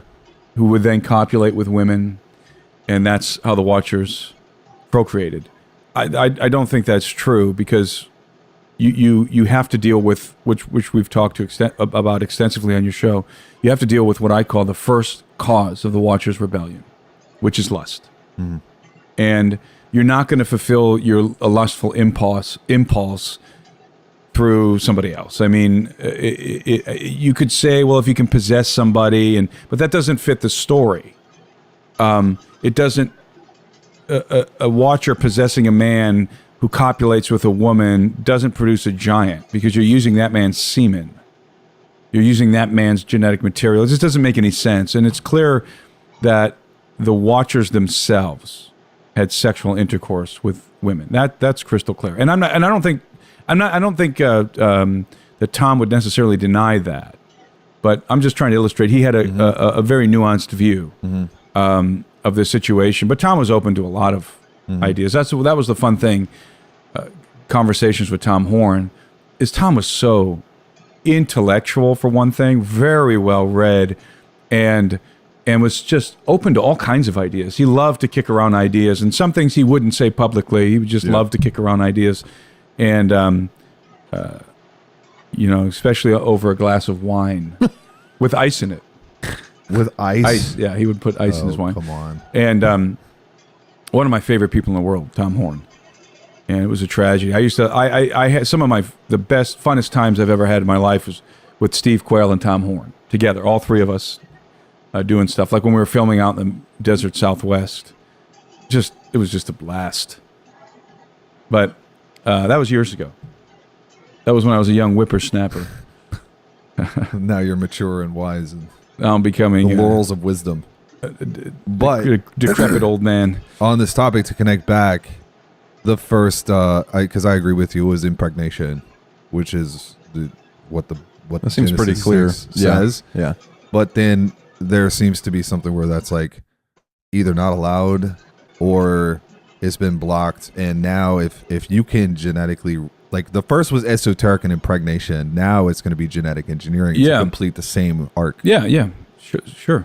Yeah, I think that we have the technology today to generate Nephilim. Well, the question is, like, is it still... I think the question in my mind is, like, did they just survive everything? Like, have they been alive the whole time because they're from spirits? Or are they still breeding? Yeah, they have to be breeding. They're not immortal. We're not creating these giants in Afghanistan. Otherwise, our team that went in and got eaten would have been briefed on it. We're not creating them. We are studying them. We're probably, at this point, maybe have captured some of them.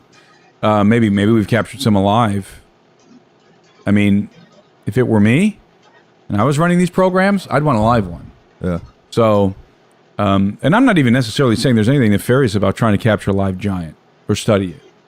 I think it's natural. I think if there's a dinosaur out there roaming around, we'd probably want to go get it, right? I would do the same thing. Yeah. So, but there was an instance, and I got to be really careful here. I don't ever want to get anybody in trouble. I better not. Yeah. Okay. There's reason. Let me just put it in these terms. There's reason to believe that there's a group of operators at a very high level who are committed believers. And I'm not necessarily talking about the famous Collins elite. We could talk about that later. Guys that are Christians who are well informed about the reality of the Genesis 6 affair and the Nephilim, who are in the mix at the highest levels. And I found that to be very encouraging when somebody told me that. And it wasn't just a random person. Yeah. When they told me that, they were encouraged when they encountered it, and I was encouraged when they told me. Because I thought, okay, we've got some really good guys. Mm-hmm. It's not just everything in the government is bad. No, that's a mixed bag. Yeah. There are very, very good people who are positioned in white hats in the intelligence community Now, I don't simp. Is that the right? Is that what the young people are saying these days? Simp. white hat. I don't simp for the intelligence community or shill for the intelligence community. I don't. But I have a very complex view of people. When you talk about an agency or an institution, you're talking about people. Mm-hmm. And there's an eclectic mix of people in these institutions. And you do have good guys, even in the CIA. Yep. And in many cases, I personally believe it's the good guys who keep people like me out of trouble. And I certainly know it's the good guys who keep the people who tell me things out of trouble. So, generals, admirals, high-level intelligence people who happen to be Christians and are picking up chatter from guys like me. So, hey, if you're picking up this chatter, Thank you. I can use the help. I think it's so Just awesome. keep an eye on me when I get on a watch keep list. an eye on me when I get on a prop plane and fly over the Amazon. Yeah, dude. but I think it's so awesome what you're doing though, Tim, because it's like, I was just talking to a friend about this earlier of like, you see places like Africa, we talk about it on the show, like, and of course South America as well. There's a reality that this is all real. I think at least for people like me who's just kind of in a little bit of a bubble, honestly, at times, you just kind of read it and you're like, okay, cool. Like there were giants in Genesis 6. That's wonderful. Let's keep going. Like there was a flood and there was this. But I love what you do in the sense that it really keeps in perspective that it's still real. Yeah. And that there is no other reality that's worth living in. This is Steve Quayle told me this one time, and then I heard it from some military guys. These topics, giants, aliens, Genesis 6, the cyclic cataclysm, all these kind of things, that it's referred to in certain circles as core reality. Core reality. I always thought that'd be a cool name for like a TV show. That's a great name. That is core reality. Yep. So this is what they refer to as core reality. These topics, and this is what the deep black projects are involved in, and some of those projects are innocuous in the sense that there's nothing nefarious about them. They're just trying to investigate and understand and glean knowledge, and some of them are highly nefarious. Human experimentation, for example. Genetic experimentation. Underground base, stuff that happens in underground bases.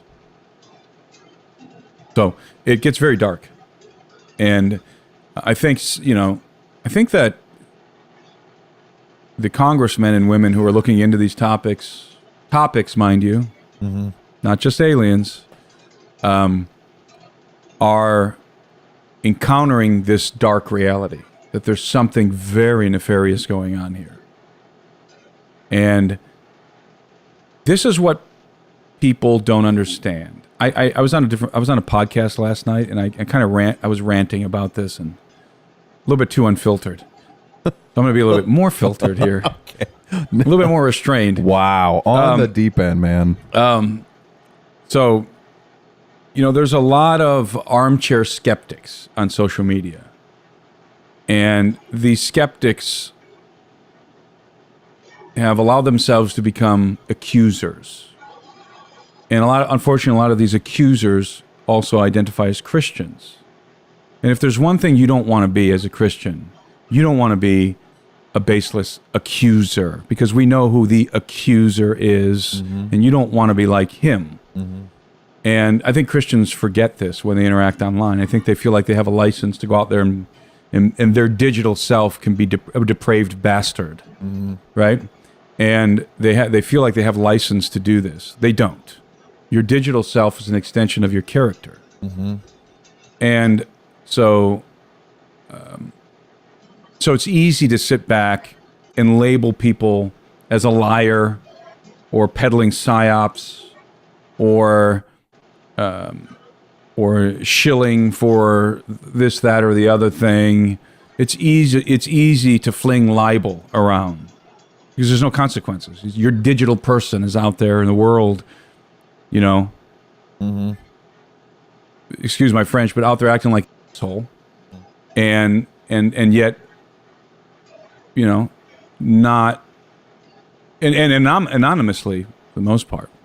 And, you know, there's a lot of bots out there doing that too. But, and why am I saying this? Because they don't, a lot of people, and this is what I was talking about last night, again, on a different podcast, that there's a lot of people who are chiming in on the UFO stuff now are, number one, newcomers. They don't have the historical background to truly process this phenomenon. They're new.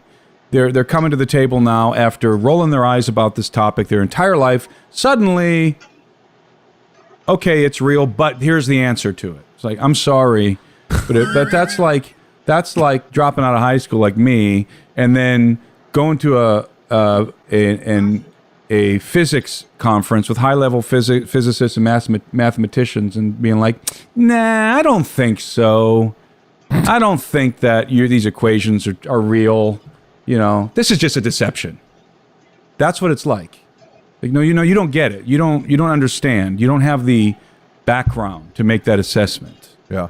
And the problem is, we now have material. We now have testimony out there by whistleblowers, and these guys are telling the truth, and everyone is accusing them of lying.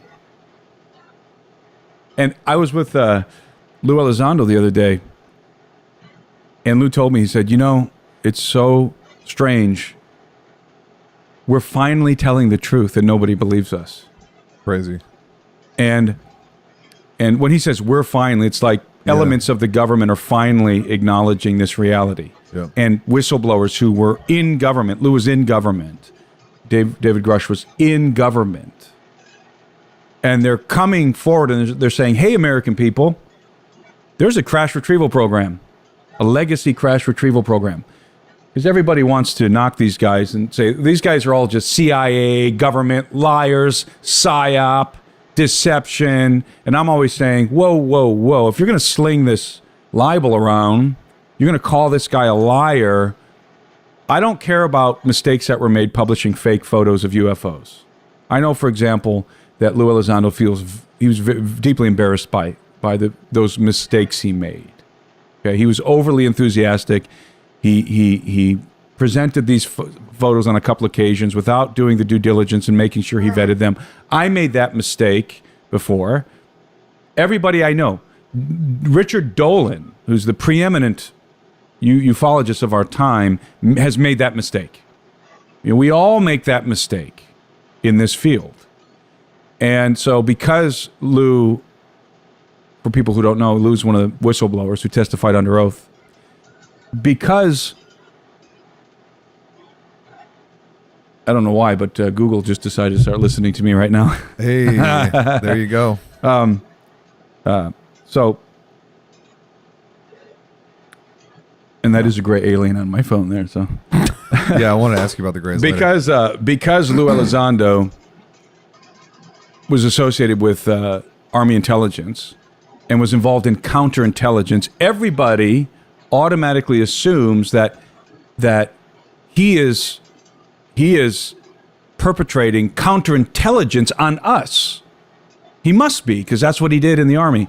Well, first of all, counterintelligence doesn't mean you deceive people. That's not what counterintelligence is. Everybody thinks counterintelligence means your job is to deceive people. No, it's not. Counterintelligence is your job is to go find out what the enemy knows. That's counterintelligence. What intelligence does the enemy so you have? Can counter it. Exactly. Yeah. That's counterintelligence. And everybody thinks counterintelligence is, you're a professional liar. Come on, get educated, people. Counterintelligence is finding out what the enemy knows. That's it. That's what Lou did. And I'm not here to, you know, I'm not, my job isn't, I'm not paid by Lou Elizondo. Okay? Lou's a friend. And this, I could say the same for Grush. People dunk on Grush because he worked for the government. So what? That's why they know what they know. And you know what they're telling you? They're telling you that these illegal, highly illegal programs have been developing in darkness outside of congressional oversight, and very nefarious things have been happening. And these legacy programs have been recovering crashed UFO, non-human technology, and non-human biological entities have been recovered for decades, and we don't have oversight over this program. Oh, so here's what might help. Can we give a 20-minute ufology? Because I think most. Do you know who Bob Lazar is? Mm-hmm. Jeremy Corbell. Not that name. President Eisenhower reportedly met with the Greys, and there's all this. 1954, the Greada. So he doesn't probably even know, which is probably like most people. If you haven't, We've read. never gone into UFOs or aliens on this show. That's one of the times. I've never talked about it with you? You're the first Really? one. Yeah. Okay. Well, That we've had on the show. So people might be like, nasty comments incoming. people are used Last to time it was the flat Earth. Welcome to Yeah. UFOs. Oh, that's right. Yeah. people okay. are used to the vehement defense of the truth, especially because that's our style. But they may not know what you're talking about. They might be uneducated. Okay. Well. Okay. So there's a extensive body of research in the background in what is called ufology. And it's not UFOlogy, it's Sorry. ufology. And it's My not, bad. I'm not pointing at you guys, it's just everybody. I've heard so many people, even like congressional people and stuff, saying UFOlogy. Ufology. Okay. So ufology is the study of UFOs. Now, a lot of people would assume, whatever. I mean, what are you Flying going to saucer learn, is the right? first thought. Whatever. You're studying flying saucers. No. There are facts that have been established. And this drives me nuts. It drives my friend Richard Dolan crazy. There are facts that have been established through competent, dedicated research by brilliant people that have just been crumpled up and thrown in the garbage by the newcomers. You can't do that. Not if you're going to be intellectually honest. People like the late Leonard Stringfield, who was, in his UFO reports, was writing about and documented the reality of crash retrieval of the legacy program decades ago, the 70s. And his daughter Colette contacted me, and I've had a relationship with Stringfield's material and his daughter. Through she sent me some of his materials and stuff, and I was very honored by that because Stringfield was an old school top tier investigator. Okay, there was no internet in the 70s. These guys, risking their lives back then, would go track down the stories, interview the military personnel, go to the bases. I mean, these guys did the footwork, and were able to collect a lot of data, and that data, in my estimation, and you know, any ufologist worth their salt would, I think, attest that this data is conclusive. Okay, this isn't just, I saw a light in the sky. No, Right. You're tracking down people who were there, who had firsthand knowledge of a crash retrieval, that sort of thing, and documenting it. And there's a lot of documentation. That's just in the crash retrieval side of things. And you got guys like Stanton Friedman, who did a lot of and Stanton Friedman was a nuclear physicist, did a lot of work on the Roswell event, and a bunch of other things. And he was coming at this topic from a highly intellectual, professional standpoint. And that's another sort of branch of this. And of course, you know, you have some of the old school guys like Donald Kehoe and some of these older guys that were out there in the 60s and 50s talking about this topic. And then you have, in the realm of alien abduction, you have very competent researchers, again, before the internet, who were doing the footwork, doing all of the investigative work to build these cases for these realities, such as especially Dr. Carla Turner, Dr. David Jacobs, but also Bud Hopkins, who's a pioneer in this. And I'll throw John Mack in there, Dr. John Mack in there, although I think John Mack, I highly regard Dr. John Mack, who was the head of the Department of Psychiatry at Harvard. Mac did a lot of great work initially. I think he drew the wrong conclusions about the phenomenon. But like I said, Bud Hopkins, Carla Turner, and David Jacobs, and others, who I think established beyond reasonable doubt that the abduction phenomenon is real, that it's physical. It's not a near-death experience. Yeah. It's not a demonic possession. It's not an out-of-body experience. It's not sleep paralysis. Not astral. It's not astral projection. It's the Greys, mostly the Greys, come get you and take you on their vessel, and you are gone. You're physically missing. Not your spirit. You didn't go somewhere in your imagination. You're gone. You know why you're gone? You know why you're not laying on your couch or laying in your bed? Because you're on their vessel. And not to get too deep into the abduction phenomenon, but you are on their vessel, being incorporated involuntarily into their breeding program. Breeding program? Yeah, they're breeding hybrids, alien human hybrids. I didn't even know that. That is the purpose of the abduction program, as far as we can tell. And they extract semen from males. They take eggs from females. They modify the eggs in vitro, add in some sort of exotic alien component, and then they implant the zygote into the womb. Even women who don't have wombs, who've had hysterectomies, there's an extra uteral insertion, implantation, to where the woman can be carrying a fetus even without a womb. And the whole purpose of this is to, again, as far as we can tell, is to have that human connection to the mother. Because the end goal is to create human alien hybrids that are indistinguishable from us. Why? Well, in the words of Dr. David Jacobs, the end goal is planetary acquisition through stealth. It's conquest by stealth. Is this where we're starting to see some of the sightings of reptilians or? No, that's a different thing. Totally This is the what David Jacobs describes the advanced alien human hybrids as hybrids, and it's a systematic program of hybridization. So, John Mack and David Jacobs, both of these researchers, abduction researchers, and David Jacobs was a history teacher at Temple University. And both of them had a list of, and I wish I had him, I didn't know we were going to talk about abduction, but if had I known, I would have brought these lists with me. Both of them said, okay, if you are going to make the claim that alien abduction is just psychological or it's non-physical, it's just some spiritual phenomenon, then you have to account for this, and they each had a different list of bullet points. And they never came back, these people? They come back, yeah, but they're gone. When they're gone, they're gone. They're not there anymore. They just come back and they're pregnant.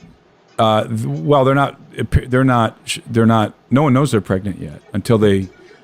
Most women don't realize they're pregnant because they're reabducted before they start to show, and the fetuses are extracted, and then they're put into a gestation tank to complete the rest of their the rest of their development. And didn't you have somebody? Sorry, I just have to interject while we're here because there's so many questions people are wondering. Like last year at the conference, wasn't there somebody whose literally part of their job was to check multiple witnesses, and then they would get the same story from multiple people who don't know one person from another? That's what abduction researchers do.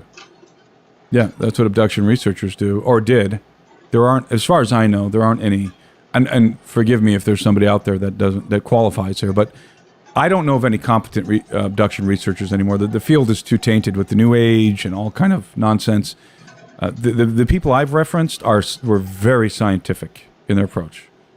And they had evidence. I'm going to say this. Okay, I have a friend who I have suspected of being an abductee for years, and just always suspected. A good friend of mine, and there's physical evidence with the abduction phenomenon. Unlike some of the other aspects of UFO research, it's hard to get physical evidence. Not with the abduction phenomenon. Again, when you're being abducted, you're not there. You're not in your bed anymore. You're not in your house. You're gone for an extended period of time, and then you're brought back. Sometimes abductees, when they're brought back, they're not put back in their bed. They're left outside, and they have to break back into their house. They throw a chair through the window or something, or they have to call a locksmith to get back into their house.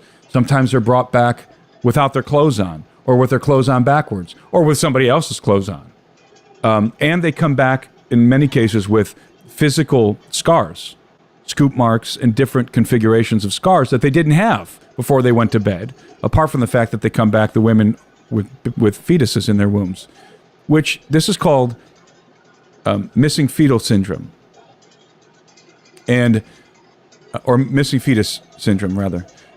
And what this means is that there's a phenomenon widely known in which women are pregnant. They have fetuses in their wombs, and then the fetuses are gone. And missing fetus syndrome. Well, those of us who are well-versed in alien abduction know it's not missing, it's just taken.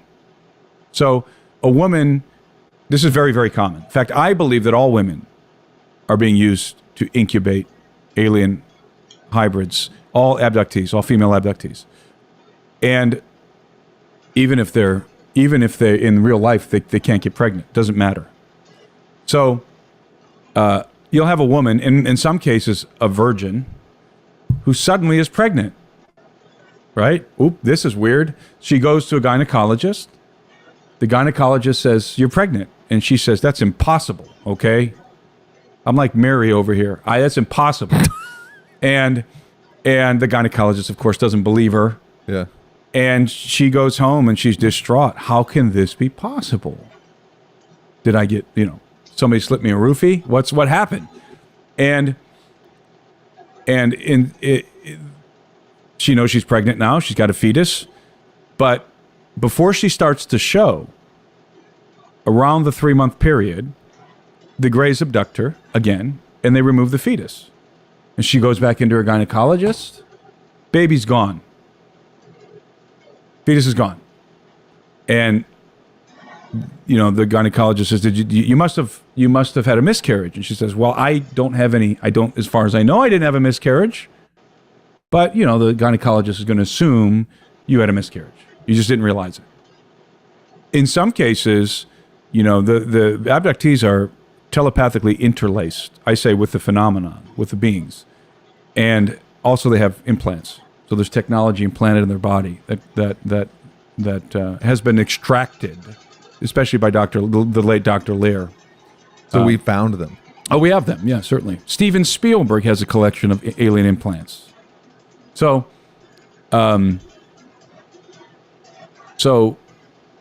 you can have a woman who's contemplating abortion when she realizes she's pregnant, and the Greys come and get the fetus. She goes in for the abortion. There's nothing there. Very common. And so again, this is an evidence-based field. You have people, again, who have scars, scoop marks. So going back to my friend who I've suspected for years as an abductee, he came into my office the other day, and he and I talk. He knows, he's very well versed on alien abduction and everything. Comes into my office and he goes, "Hey, I forgot to tell you. They came and got me." And I looked at him like, "What? Who came and got you?" He said, "They came and got me." And I said, "The Greys?" And he said, "Yeah, dude." And he pulled up his sleeve and showed me the scar. And it was a typical abduction scar. It was a delta-shaped 4 dots, 3 dots like a triangle, and then one in the middle. Typical abduction scar. He said, "Look, I had this wild experience at night." He knows about screen memories, which are false memories, which are implanted to cover up the authentic memories of the experience. He said, "I had this wild experience, which I think he even told me, I think it was a screen memory, and they got me, and I woke up with this." And I was just like, whoa. It was like a punch in the face, like, oh my God, it's true. So the purpose being they're trying to infiltrate and take over the planet, or are there other? Because the Christians are saying that they're Nephilim, What's Nephilim? the aliens. They're like all aliens are Nephilim, and you're saying no, this is a race of Okay, well, non-human. if you're going to... Okay. Taking them in hot water again. So Christians approach this. They approach a lot of topics like this with containers, pre-manufactured containers.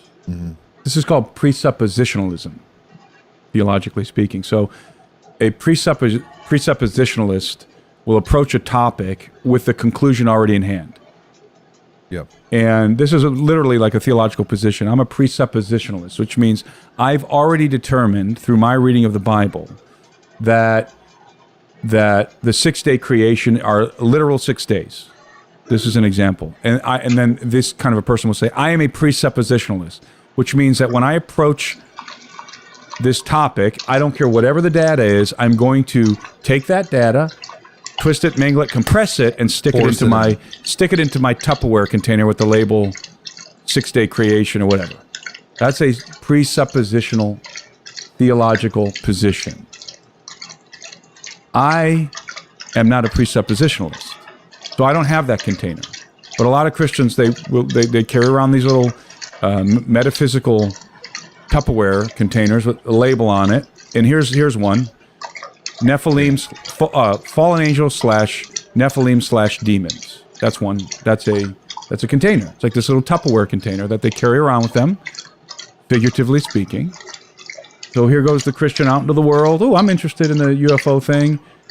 Okay, I hear about the testimonies in Congress, whatever, alien abduction. Oh, that's easy. Right into this container. Giant bias. This one's labeled fallen angels, Nephilim, demons. Got it. Put the lid on that sucker and you're good to go. Right? Yep.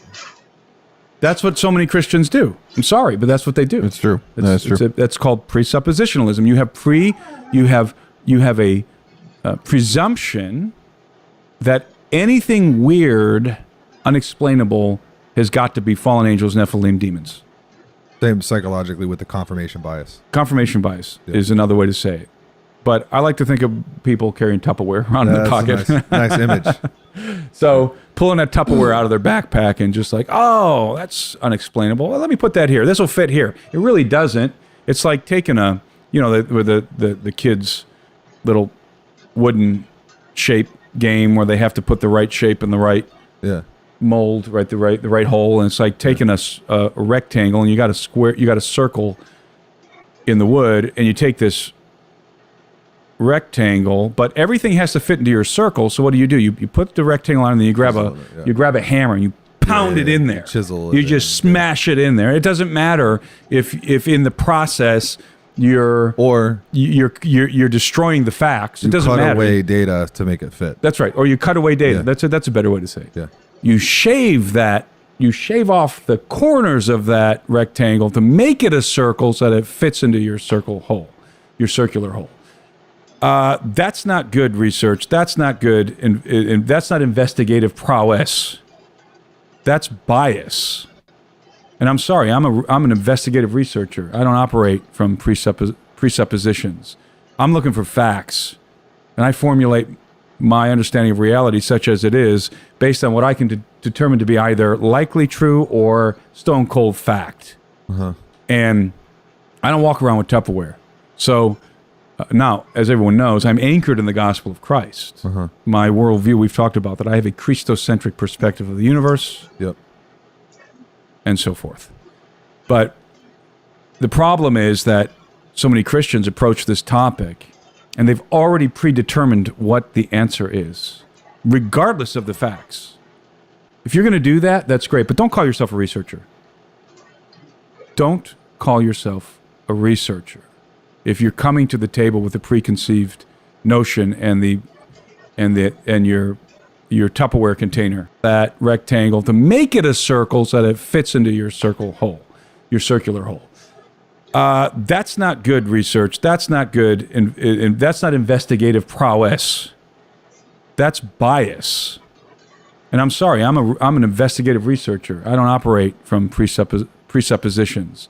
I'm looking for facts, and I formulate my understanding of reality such as it is based on what I can determine to be either likely true or stone cold fact.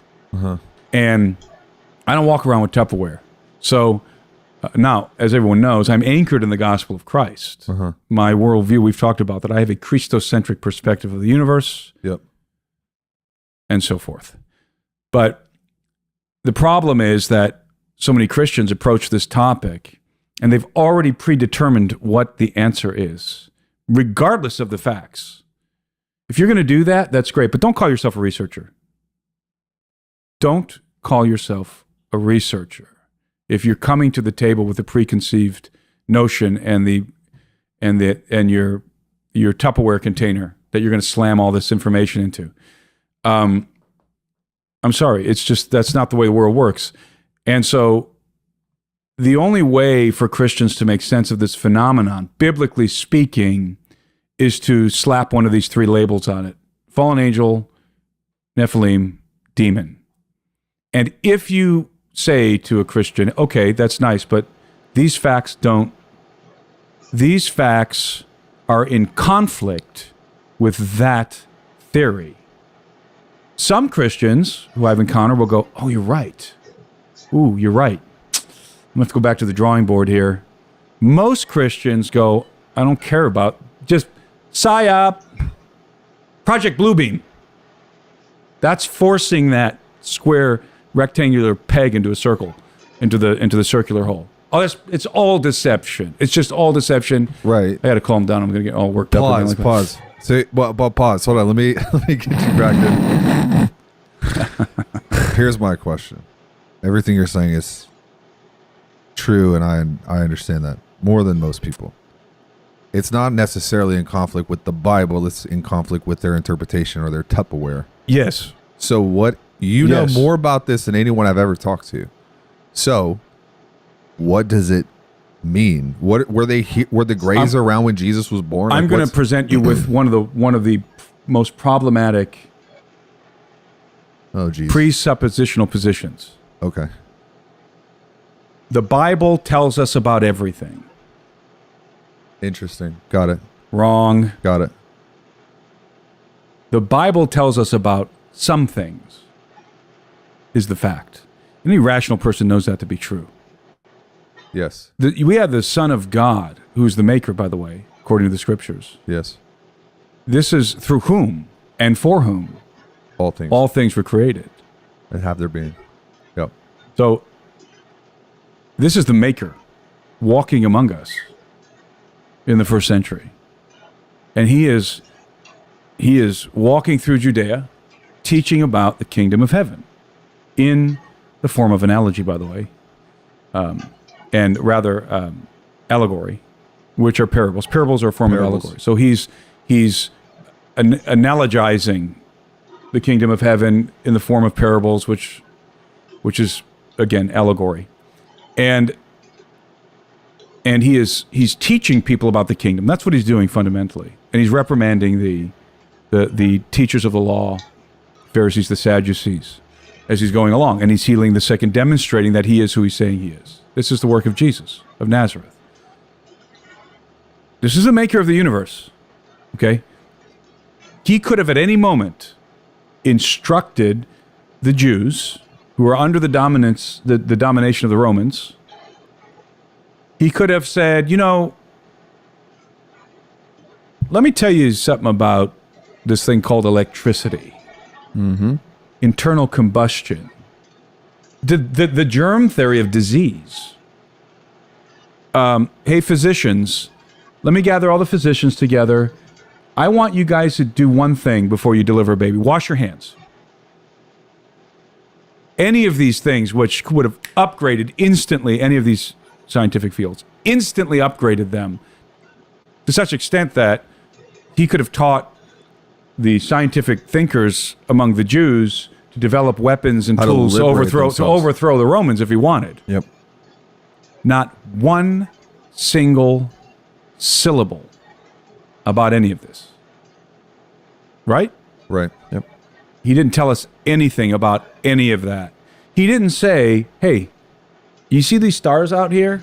You see these planets and all this. Let me tell you what's out there. Let Why me draw you a schematic of where you are in the midst of all this. He knows. He made it. Nothing about any of that. He talked to us like we were freaking toddlers and tried to tell us about the kingdom and his Father. Mm-hmm. Right? Mm-hmm. That's what he did. So if that's what the Son of God did in the flesh, why do we expect the Bible to tell us about any of these things? I don't understand. Somebody needs to inform me. Why would I expect the Bible? We have the Word of God in flesh, not in print, in flesh, who could have easily told us about the internet. Or said, in the future, people are going to have this thing called the internet. People are going to be flying around in these big metal birds, right? He didn't tell us anything like that. God doesn't have to tell you anything, right? True. God is not obliged to tell you anything. You're a toddler. He'll tell you only what you need to know in order to seek him, in order to live your life according to the precepts, principles of the kingdom of heaven. That's what Jesus was doing. Yeah. In order to believe in his Son, which is the commandment of the Father, by the way. What is the commandment of the Father according to Jesus? To believe in his Son.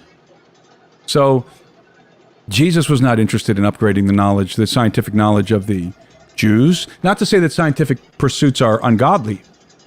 On the contrary, I believe scientific pursuits like those of Isaac Newton, who was motivated by understanding the Maker's creation. Yep. That was his motivation. He wrote about it many times. Yep. His motivation was he was in awe of God's creation, and he felt like God had given him this mind to probe the mysteries. Which, for the record, he wrote, I think, 4 times more theology. Much more theology than scientific. Some of that theology is brilliant. Some of it, Yeah, but he was interested. I read Newton. Yeah. I love Newton. Newton's like my hero.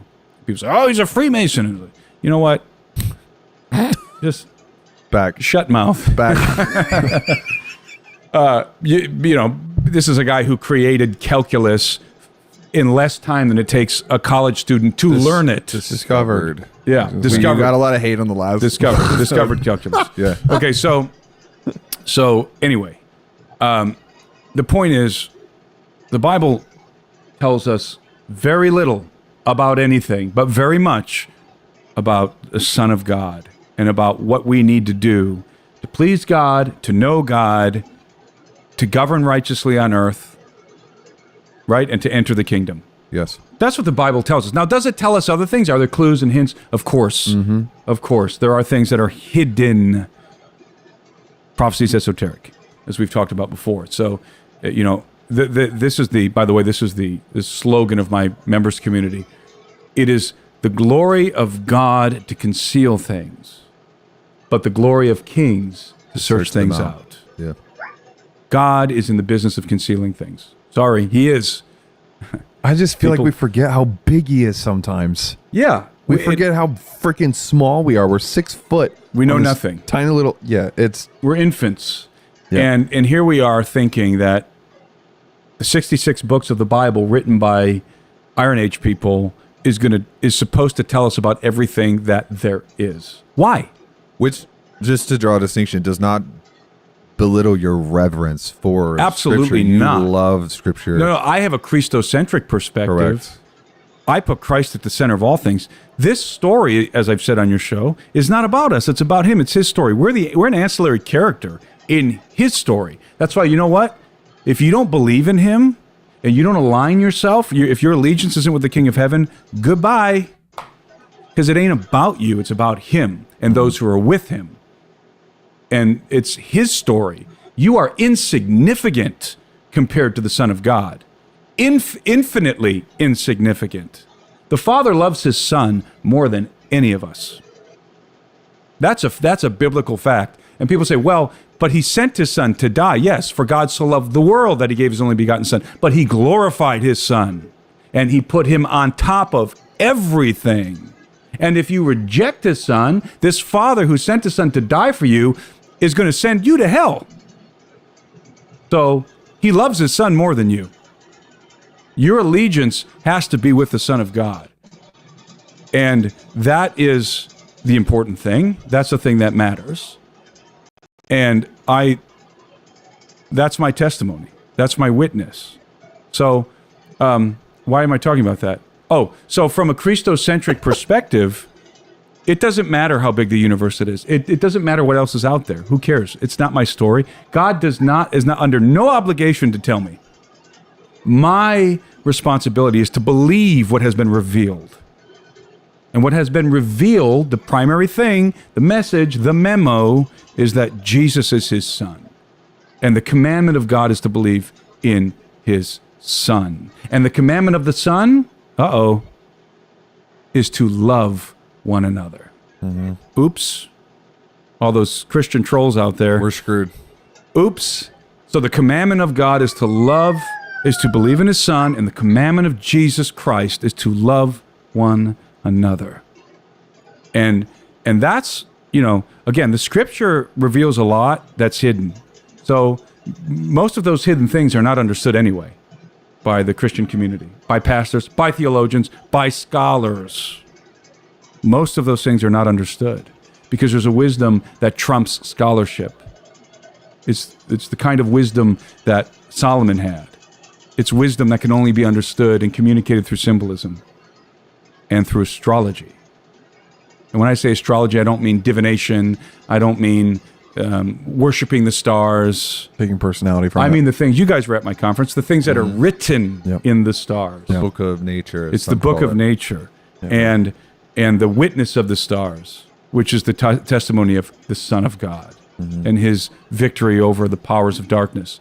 That's what I'm talking about when I say astrology. Biblical astrology is a witness of the Son of God. Right? Yep. So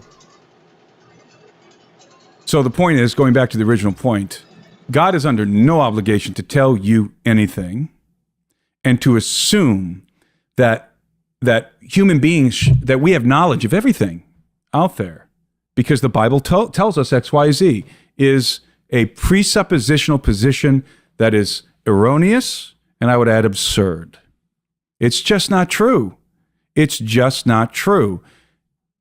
There's no verse in the Bible, not one, that tells you about robots. Now, you can take some random thing and twist it, but there's no verse that tells you about robots. Do we live in a world with robots? Yeah, and so therefore we have to study it extra biblically. Well, do we live in a world with robots? Yeah. Is there a verse that tells you about a gray alien? No. Do we live in a world with gray aliens? So it's very simple. But people need to approach these topics rationally. And the problem is we approach these topics emotionally with our Tupperware. Yeah. And we get offended if somebody like Timothy Alberino, the master perpetrator of psyops over here, apparently. That's your Twitter bio. Or it should be. Yeah. I'm going to make a t-shirt. That I'm deceiving people because I have acknowledged the reality of the crash retrieval program and biologicals. I also acknowledge the reality of robots. And I also acknowledge the reality of internet. And I also acknowledge the reality of airplanes, internal combustion, lasers, whatever. Mm-hmm. Because these things are real. Mm-hmm. The Bible didn't tell me about any of these things. And people say, well, those things don't really bear upon salvific issues. Yes, they do. Hello, transhumanism? How do I navigate through transhumanism? The Bible didn't tell me that we would have the technology to extend our lives. Now, there are some ambiguous references that you could extrapolate that's being predicted, but not directly. So how do I navigate this? The same way I navigate the alien question. I anchor myself in the gospel of Christ. Okay? I place Christ at the center of all things. He is the king of the universe. All things were created through him and for him. And he is before all things. And in him all things consist. That's my eschatology. Those are my fundamental tenets. That's my worldview. I don't care if robots exist. I don't care if gray aliens exist. What does it matter? And then, of course, people say, well, but if there's aliens, then what about, didn't Jesus die for us on the cross? And did he die for does that mean he died for aliens? I'm like, I don't care. He didn't die for angels. You think this is a new, philosophical problem here? It's not. It's the same one as he didn't die for angels. Okay? Same answer. It's clear. He did not help the angels. And what that means is he didn't provide a way of rectification and restoration into the family of God, reconciliation for the angels, because they had more knowledge than we do. He provided a way for us. Now, what does that mean for a gray alien or an insectoid or something else? I don't know, and I frankly don't care. I don't care. I don't have a Tupperware. I don't have to smash things in there, because Christ is at the center of my universe, not man. That's the problem, see? We've talked about this on your show. Yeah. People are hamstrung with an anthropocentric perspective of the universe. All about us. We're at the center of this thing. No, we're not.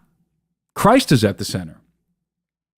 And that small maneuver there, where you take us out, you make us a spoke on the wheel, and you put Christ as the hub, really expands your paradigm sufficiently to where all of these things can be accommodated without a problem. So because it doesn't matter to you, does that mean you don't have a hypothesis? Oh no, I have a hypothesis. I have thoughts.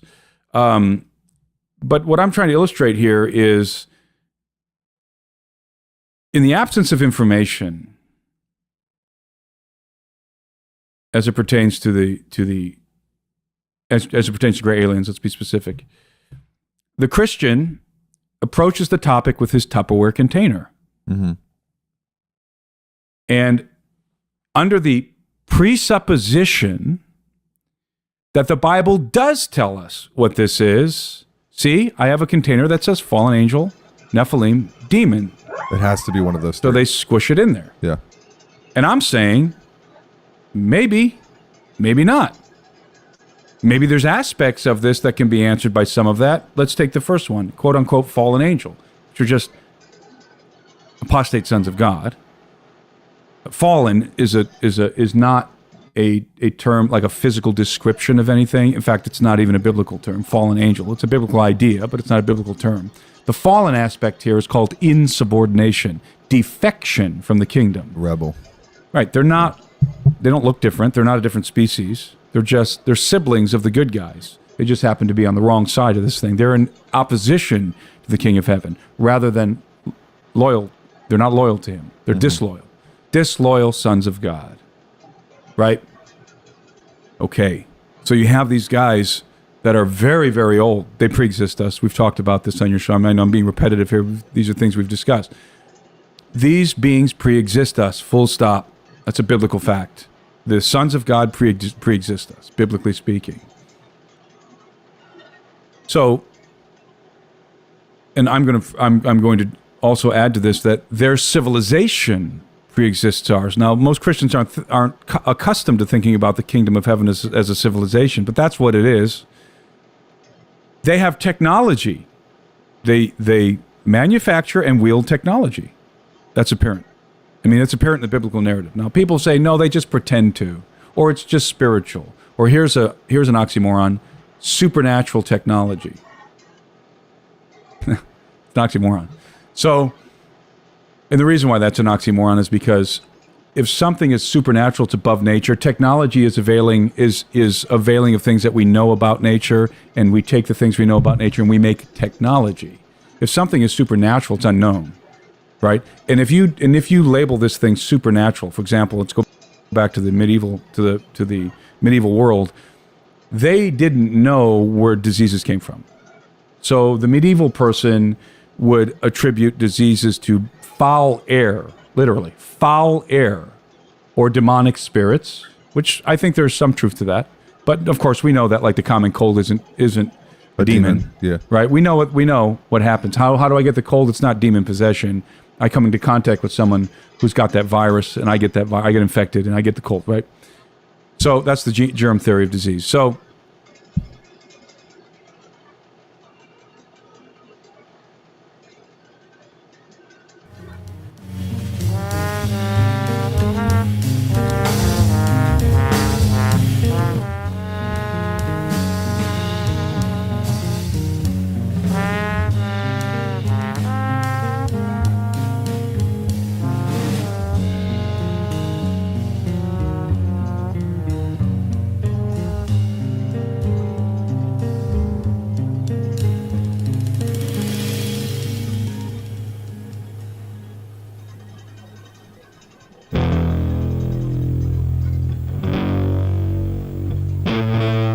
KFJC 89.7 FM, Los Altos Hills.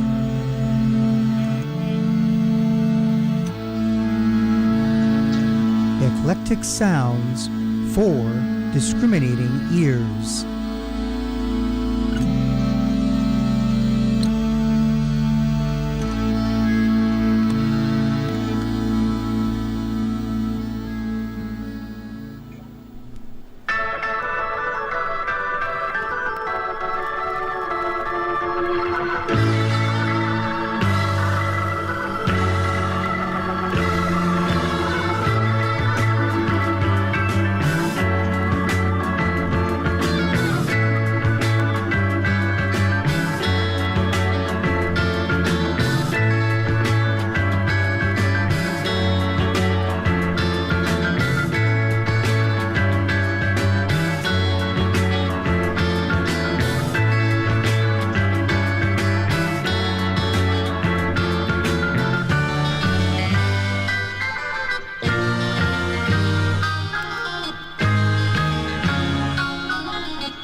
on KFJC. That was a brief interlude from Walnut Brain, keeping things weird here with a track from their cassette Weird Wire called Cabin 3.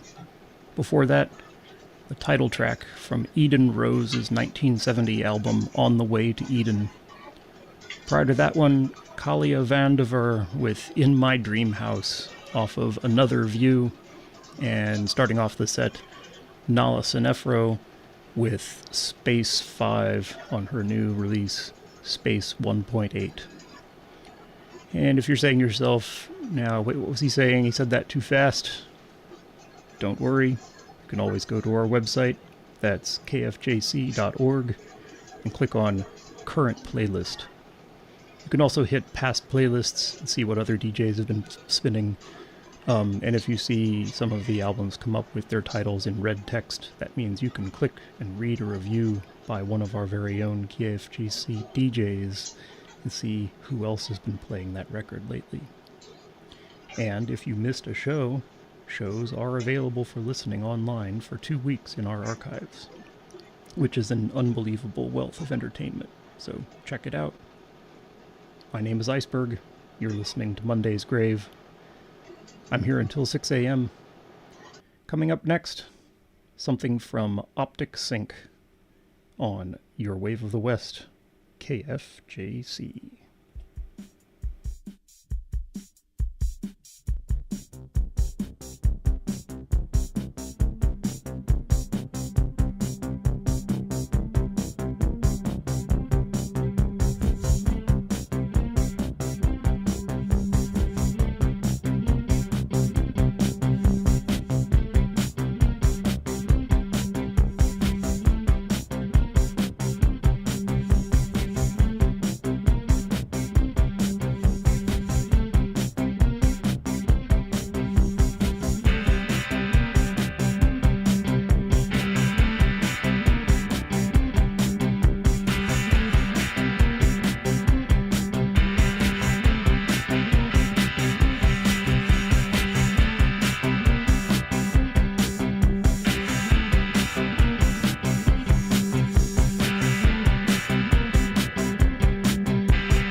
bulb it's cut out.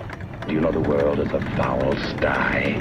Audiences love to enjoy the very thing that they have built in, and that's fear. That's why they go for rides on switchbacks and scream and then get off giggling. KFJC. I'm an advertising man, not a red herring. I've got a job, a secretary, a mother, 2 ex-wives, and several bartenders dependent upon me. And I don't intend to disappoint them all by getting myself slightly killed. 89.7. I'm the man who says, how steep can we make the first dip? If you make the dip too deep, the screams will continue as the whole car goes over the edge and destroys everyone. You mustn't go too far, because you do want them to get off the switchback railway giggling with pleasure. Your source for sonic switchbacks.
On KFJC, we just heard That's Swift by the Five Counts. That was on the compilation That's Swift, instrumentals from the Norman Petty Vaults. For that, Optic Sync with Kinetic World on their October 2025 release, Lucky Number. I'll tell you about the Family Caregiver Alliance. Provides services to family caregivers of adults with physical and cognitive impairments, such as Parkinson's, stroke, Alzheimer's, and other types of dementia. Services include assessment, care planning and direct skills, wellness programs, respite services, and legal and financial consultation vouchers. The Bay Area Caregiver Resource Center serves the 6 counties of the San Francisco Bay Area. For more details, phone 800-445-8106. In the background, we're listening to Loris S. Sarid. It's 89.7.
Broadcasting from Foothill College, this is KFJC Los Altos Hills.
driving out in perfume. No taxi racing to get me. My heart's racing already. One sunny clouds. Don't need nothing at all. While you love me the way that you do, the way you do, I'm staying in with you. Staying right here, not going nowhere tonight. I'm staying in with you. Got everything I need if you hold me, if you love me. I'm staying in with you. In this room, in your arms, I'm staying in with you. I'm staying in.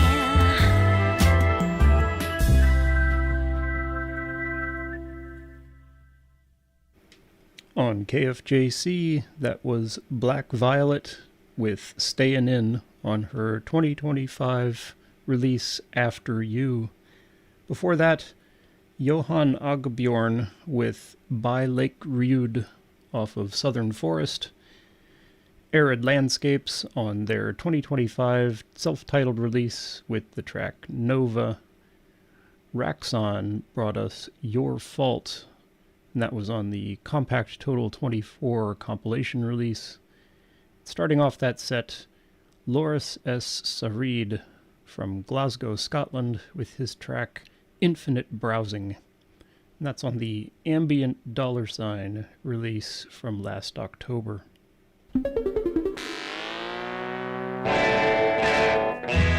What the heck is a stream of consciousness? It's hard to explain. Are there fish in the stream of consciousness? No. Can you swim in the stream of consciousness? No. What can you do in the stream of consciousness? You can surf in the stream of consciousness. If we surf down the stream of consciousness, where do we end up?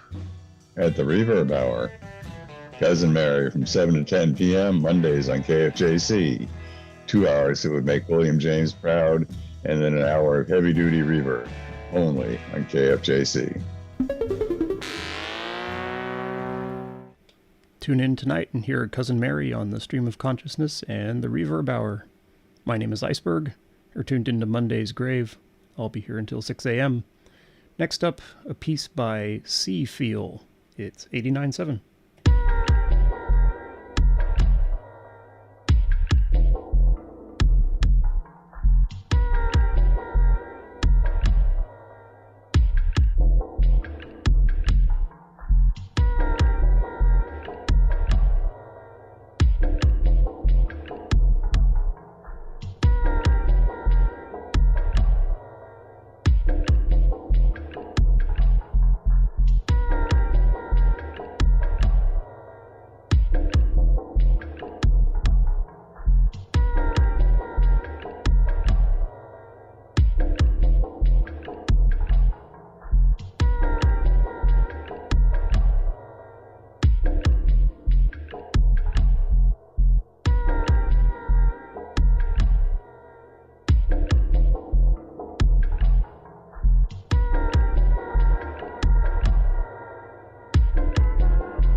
On KFJC, we heard from Minami Deutsch with their 2018 LP With Dim Light. The track was called Tunnel. For that, Sea Feel with Hooked Paw on their 2024 release Everything Squared. I'm going to tell you about Montara State Marine Reserve. Montara State Marine Reserve and Pillar Point State Marine Conservation Area are adjoining marine protected areas in San Mateo County. The reserve protects fish and invertebrates such as rockfish, lingcod, greenlings, surf perches, halibut, rays, and crabs. Offshore of Pillar Point, the reef structure is responsible for the exceptional surf break known as Mavericks. Tide pools at Moss Beach contain extensive marine life and intertidal biodiversity. For additional details, see parks.ca.gov.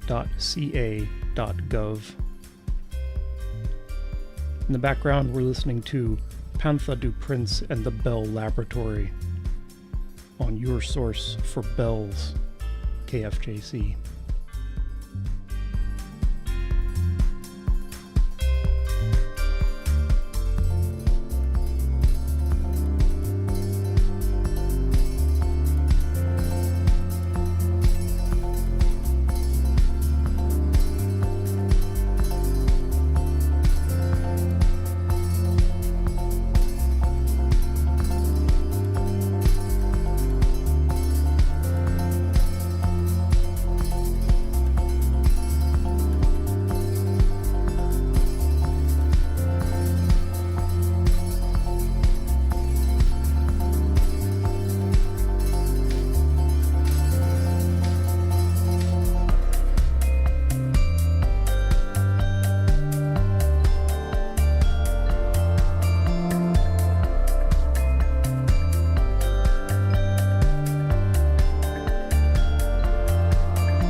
on the show.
I don't know what it is about today, but I feel great. Cookie? Hi, this is John Waters, and you're listening to KFJC 89.7. You can't wear white shoes after Labor Day. That's not true anymore. Yes, it is. Didn't your mother ever tell you? Now you know. No, please. Fashion has changed. No, it hasn't.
You're tuned to KFJC, and that was music from Pollo del Mar.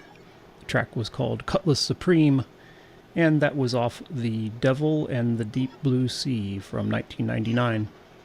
Before that, the Kilaueas, with an exclamation mark, from Berlin.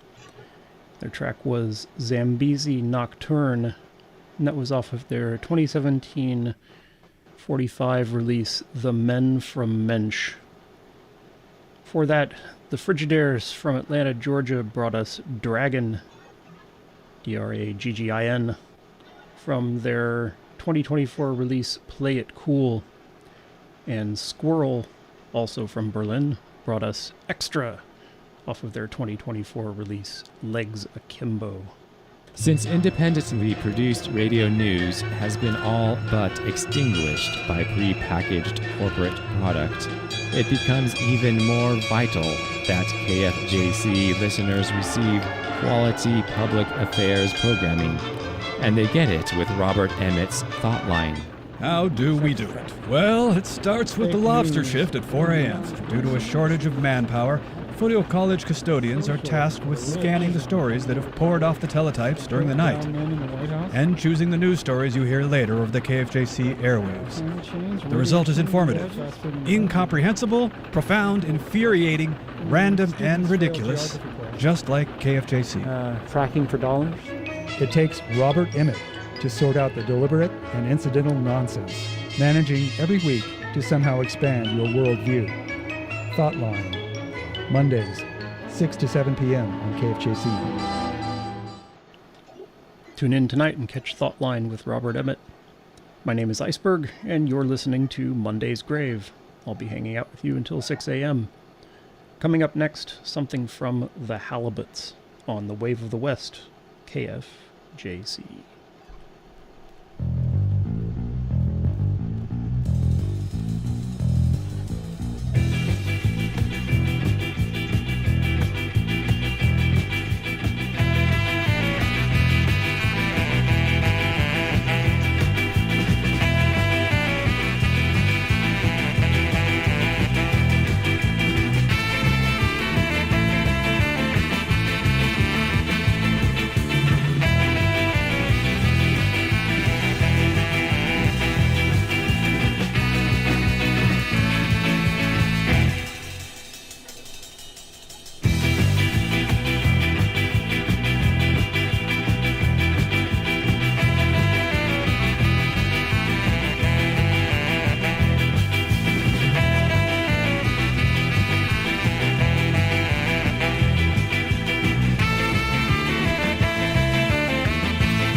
Your source for sound, KFJC.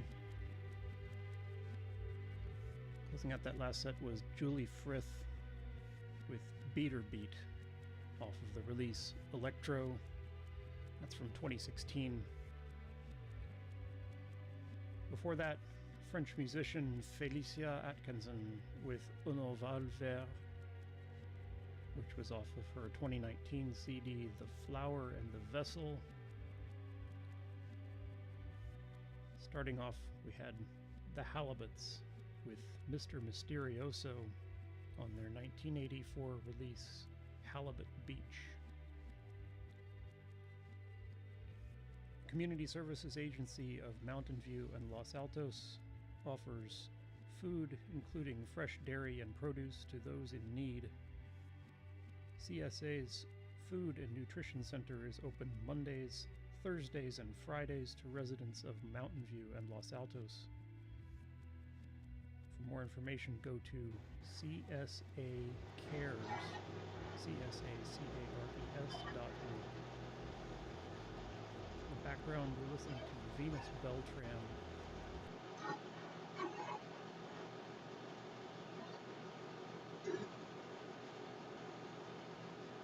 To that, but of course we know that like the common cold isn't a demon. Yeah. Right. We know what happens. How do I get the cold? It's not demon possession.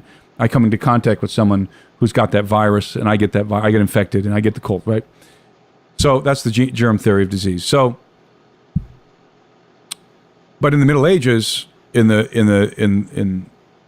world, from their understanding, they thought that diseases came from the things previously mentioned. Supernatural causes, foul air. They had a host of ridiculous ideas until somebody invented a technological implement called the microscope. And then we took the microscope, which gave us a new perspective. We looked through that microscope and we saw like a new world of living things that we didn't see before. And we're like, oh, okay. There's these things that are alive and that get into our bodies. Some of these things are what we call bacteria, and others are like these little machines called viruses. And then we extrapolated the gene theory of, or we formulated the gene theory of diseases.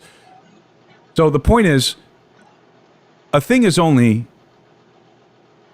supernatural when it's not comprehended, right? But once you've gained insight, in the case of germ theory through technology, it's no longer super, and now it's just natural. Right? So what is supernatural? Okay, God is supernatural. God is supernatural. That's the one supernatural thing in existence. Everything else is a part of this thing we call the universe, and abides by the laws of physics, and is a part of the natural world. And I always quote Arthur C. Clarke that any sufficiently advanced technology is indistinguishable from magic. And I always like to substitute that word. Any is indistinguishable from supernaturalism. Okay, so that's why so many people get confused. I've gone far afield here, but that's why so many people get confused with the UFO stuff, because they say, wait a minute, these things disappear, they do this, they do that, they're these capabilities, alien abductions, people, it's like a near-death experience. All of this is supernatural, spiritual. And it's like, no, it's technological. Clearly. Just really, really, really mind-blowingly advanced technology. Some of which we've reverse engineered. So this is a different level of bucket. I don't have a supernatural Tupperware in my pocket. So that's why I like to say that the word supernatural has no explanatory power. I don't mind if people use it. I understand what people mean. I get it. I comprehend what people mean by it. But if you think about it, the word supernatural has no explanatory power. It doesn't explain anything. It doesn't describe anything. It's amorphous. It's nebulous. So we're looking at, going full circle here back to the UFO, the Crash Retrieval Legacy Program, we are looking at a technological phenomenon with biological creatures. There's a lot of debate on where they come from, what they are. Are they time travelers? Are they interdimensional beings? Are they crypto-terrestrial beings? Are they manifestations the universal consciousness. These are all the newfangled ideas. Some of them aren't newfangled, but a lot of these are newfangled ideas. Are they artificial intelligence? Like, I don't know, but they crash and die. And they have bodies. And they have bodies. And if you ever get a chance to put a bullet in one, it will drop dead. So, these are things that are knowns. These are the knowns that I was talking about earlier from the old school ufology. We know these things. Yeah. We don't have to rediscover these things. We know them to be true. And you can't, by the way, let me just throw this out there.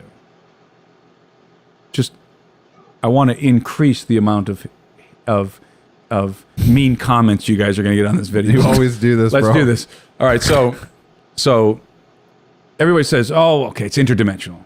That's the default. Even Representative Luna and Apollina Luna. It's interdimensional, obviously. Nobody, by the way, nobody that I interact with is committing to any interdimensional hypothesis. And can you explain the boundary lines of interdimensional? It's not that they can't go between dimensions, but they're explicitly... Interdimensional is a little bit like the word supernatural in that it is nearly meaningless.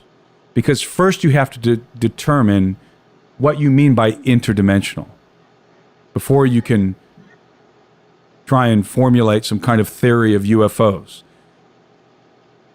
Interdimensional means nothing on its own. You have to reference a scientific theory here. Are we talking multiverse? Are we talking the astral plane? Are we talking oh shoot, I just drew a blank. The brand of physics that Michio Kaku is a proponent of, superstring theory. Are we talking about superstring theory here? What are we talking about? Are we talking about the extra spatial theory of the universe? What are we talking about here? Because all of these are very different theories, distinct theories in physics. So when you say interdimensional, which one of these theories are you invoking? I already know the answer. Most people aren't invoking a theory. They're invoking a movie. What movie? They're invoking the Marvel universe. Mm-hmm. They're invoking, not to much less extent, but you could invoke the Chronicles of Narnia, the wardrobe that takes you to Narnia. They're invoking pop culture, right? That's the problem. See? Because they don't understand. Most people don't understand. I didn't until I educated myself. I talked for 7 hours yesterday. This is great. So I'll wrap this up. So when you talk about interdimensional hypothesis, you have to determine of aliens. You have to determine which hypothesis are you referring to, or are you just like doing the Marvel universe? Yeah. Okay, because that's fantasy. Or are you referencing some scientific theory, some theory in physics, astrophysics, or whatever? What's your theory? Because before you use that word, you got to have a destination. If this is an interdimensional being, where is it going? Is it Stranger Things? Is it going to Planet X or whatever that's called in Stranger Things? The Abyss? The Upside Down. The Upside Down we learned was a wormhole. Okay. But stupid plot. I've seen season 5, okay? Conformity gate. Dear God, you I just want to ruined it. boost your views. This is great. If we say conformity gate, you boost your views. People are like, El Marino knows about conformity gate? So anyway, what's your theory, right? So if it's interdimensional, okay, here's another aspect. Is it a physical being that's taking advantage of extra dimensions?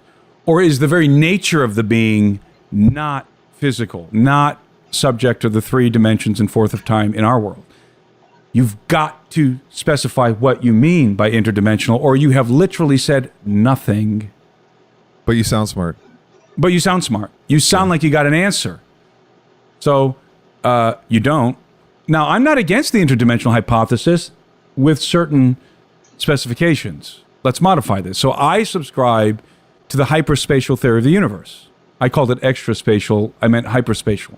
What is the hyperspatial theory of the universe? This theory fits into string theory. Now, I don't know if string theory is real. I kind of like it. It's elegant because I think it resonates with we won't ever know if the Bible. it's real. We can't know if it's real.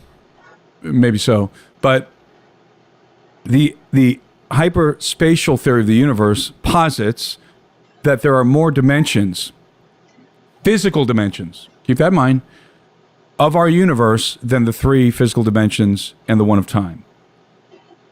String theorists propose that there are at least 10. Superstring theory, at least 11. But what do they mean by extra dimensions? They don't mean Planet X or whatever it's called in Stranger Things. They don't mean Narnia. They don't mean the multiverse. They mean that there are 3 large dimensions, like the ones we interact with, length, height, width, and then the 4th of time. So those are the large dimensions, and then they posit 6 additional physical dimensions that are infinitesimal, tiny, on the Planck level, subatomic, that we can't interact with, but are there. So these are subatomic dimensions, okay? So at CERN, when they say they're looking for other dimensions, they're not looking for the multiverse. They're looking for these subatomic dimensions. And when they say something come through, they mean these particles. Now, can you make use of these dimensions, maybe for teleportation or something? Yeah, I mean, that's Star Trek. That's, more specifically, that's not Star Trek. Excuse me. That's Star Wars. That's Star Wars. Star Wars uses the hyperspace highway, right? So when they're going to kick into hyperspace, this is actually very scientific, according to like superstring theory.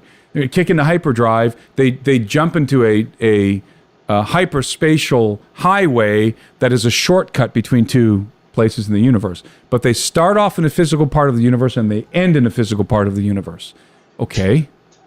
Could you describe that action as interdimensional? Yeah. Because you're making use of an extra spatial dimension. That's interdimensional, right? Is this the Einstein-Rosen bridge, or is this... Yeah, so this is an Einstein-Rosen bridge concept. You can make a shortcut through 2 different... this is the piece of paper, you fold it, you poke a hole. Yeah. So that poking a hole is an interdimensional... Why is it interdimensional? Because it goes through... It's making use of another dimension, right? So you've opened up a dimensional portal, but it's not taking you to a different universe. It's taking you from, let's say, planet Earth to Mars. You're still inside of our universe. So when you invoke an interdimensional being, such a thing doesn't really exist unless you are saying that there is a completely different universe that has different laws of physics, and those beings are coming from that universe. Well, that's called multiverse, which I reject out of hand. You know why multiverse was created? Because astrophysicists and physicists and mathematicians and scientists in general realized that the universe had a beginning. Nice. And they realized that, oops, there's a creator. How do we circumvent this idea of a creator? Well, universes are popping up everywhere. And I said that the universe had a beginning. Specifically, they realized not only did the universe have a beginning, but our universe is fine-tuned for life to exist right here on Earth. There's a fine-tuning of the universe. It has to be so finely tuned that there's nothing that we can create that is as nothing, that is as finely tuned as our universe for it to be the way it is. Oops. That's intelligent design. So what are the scientists, what are the atheistic physicists doing? How do we circumvent this? They invent another theory. I got it. There's universes popping up every second with other physical attributes. Ours just happens by happenstance to be the way it is. In the midst of a bajillion other ones. Infinite. We just happen to be living in the one where it works like this. Because it fits the statistical impossibility. Yeah. Because if there's infinite universes, that's right. Then, precisely right. Then we fix it. It's a circumvention of the plain fact that the universe had a beginning and somebody created it. Do Christians who invoke the interdimensional thing understand that? Hello? Multiverse is a circumvention of creation, of a creator, of intelligent design. So people say, well, I'm not talking about multiverse. Yes, you are. You are. So we only know of one universe. All of the other scientific theories, and I could bore you guys with all the different positions because there's a lot of them. But all of the ones that are mainstream, like superstring theory, the dimensions are in our universe. Now there are aspects where people will try and extrapolate out to multiverse stuff, but that's all highly superstring theory too. These are all highly. This is all in the realm of conjecture. Hypothesis. These are hypotheses. So most of these hypotheses involve extra dimensions in our universe. So if there are beings who are making use of these extra dimensions, we might be one of those beings in the future. Those beings by nature are not themselves interdimensional. They're part of our universe, but they're making use of extra dimensions that exist in our universe, or of properties of physics and things that we're not familiar with. Yeah. To do things, technologically speaking. So they're not by nature interdimensional. This is the confusion. Now, if the multiverse exists and you have a being who comes from one of these bubbles, one of these other universes that has different laws of physics, and they pop over into our universe, okay, that's an interdimensional being. And that being is by nature interdimensional. But here's the question, I'll wrap with this. This is exhausting because it's very highly complex. If one of those beings pops into our universe, let's say we got a being coming from planet Zeta out there, interdimensional planet, which means multiverse bubble, the physical properties of that universe are different from ours. Their bodies are different. Everything is different. That's a totally different world, right? Mm-hmm. So they're materializing into our world based on the properties of our world. Here they come through some interdimensional gate. Interdimensional beings by nature arrive. They crash. Because it doesn't work with our laws of physics. They crash. Yeah. We recover their technology. How the heck do we make any sense of it? We don't. So, I mean, how the heck? That's like me and you discovering a book that is written in Braille. And we know nothing about Braille. It's just these little dots and stuff. How do you and I make any sense of that? We don't. We literally don't. Bro. Yeah, okay. Well, we don't make any sense of it. So that's like an interdimensional craft coming into our environment, crashing. We recover it. How do we even begin to try and reverse engineer interdimensional technology? It doesn't even operate on the same laws of physics. Clearly, that is not what is happening. We are recovering craft that is made in our universe, that is somehow bound by the same laws of physics as we are, but is using mechanisms that we are unaware of. And we are able, therefore, to reverse engineer it because we can understand at least the rudimentary principles. That's what's happening. And the beings who are recovered, who crash and die, are not interdimensional by nature. They're physical, just like us. They have organs. They have some kind of blood, although it's not like our blood. They have a body frame, a body structure that's similar to ours. So they have brains. That's the reality. That's the reality. And that's just me dunking on the interdimensional hypothesis a little bit. Now, again, let me state for the record, I believe in the hyperspatial theory of the universe. I believe there are more dimensions, physical dimensions, than the three we're directly aware of that we can perceive. I believe that angels can perceive the totality and access the totality of creation, and we could at one time as well in the beginning. But we have a problem which Paul calls cataracts. Well, which he describes as cataracts. He doesn't use that word. I'm using that word. He describes it as cataracts because he said we see as if through a mirror dimly, or through a glass dimly. That's cataracts. Mm-hmm. So, because we have all this stuff, this film in front of our eyes, but Adam didn't, I would suggest. So, I think we need to be careful. We need to retool our minds here. We stop looking for easy answers. Stop carrying around your Tupperware container and trying to shove everything into it, and then accusing people who don't think like that of being, shilling for the devil. That's probably my favorite one that people throw out there. Do you think we'll get back to where Adam was? Like, can there be a reversing? Yeah. It's called the resurrection. lifetimes? That's called the resurrection. Okay. We get reset to the blueprint of Adam. Got it. We go back into the kingdom of sons of God, like Adam was, a son of God, going back in. So that's how you punch your ticket back into the kingdom. By the way, it's called the resurrection. So you're resurrected to eternal life. And that happens. And if you think hard enough about that, I just open up a I was going to say we might theological need to, can of worms. We're gonna have to put a pin in that one.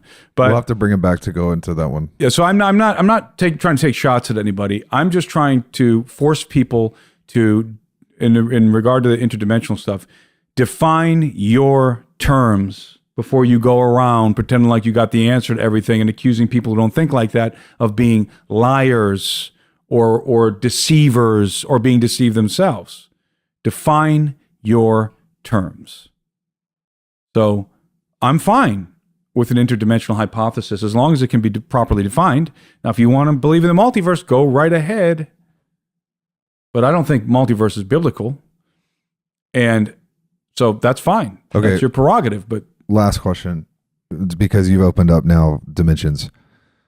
The spiritual reality where these angels and demons and creatures and whatever else exists there, is that one of those dimensions that you reference? No, I think that's all within the universe. We just can't see it. Yeah, it's a problem of perception. Got so I think that we don't understand what spirit means. We have a westernized comprehension, a westernized theory of what spirit means, but it doesn't really, in my mind, it doesn't conform to reality.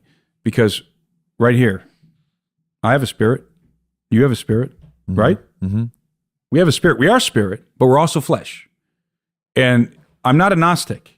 Gnostics believe that the spirit is good, the flesh is bad. That's a very truncated, right? That's a very truncated definition of Gnosticism. But nevertheless, it's true. Gnostics believe that the spiritual world is the good world and the physical world is the bad, imperfect world. And that's not a biblical concept. So the spirit and the flesh, at least as it pertains to us, are intricately connected. They're inseparable. People say, well, we're going to have spirit bodies. No, we're not. We're going to have these bodies resurrected. That's what we're going to have. How do I know that? Jesus of Nazareth. That's how I know it. He was resurrected with his body, even with the marks of the crucifixion. So, and as he is, so shall we be at the resurrection. So, the point is, we are composites of spirit and flesh. We were designed to be this way. And this is how we are always going to be, just without all of the degeneration and mutation that we've accrued over many generations. So we have a concept, and it's possible that the ancient Hebrews had this concept also, but I don't think it conforms to reality. We have created in our minds, we have created this cosmology in which there is a spiritual world. But somebody needs to show me where that spiritual world, show me how that's, if there's a spiritual world, what do people do in that spiritual world that is different than they do in this one?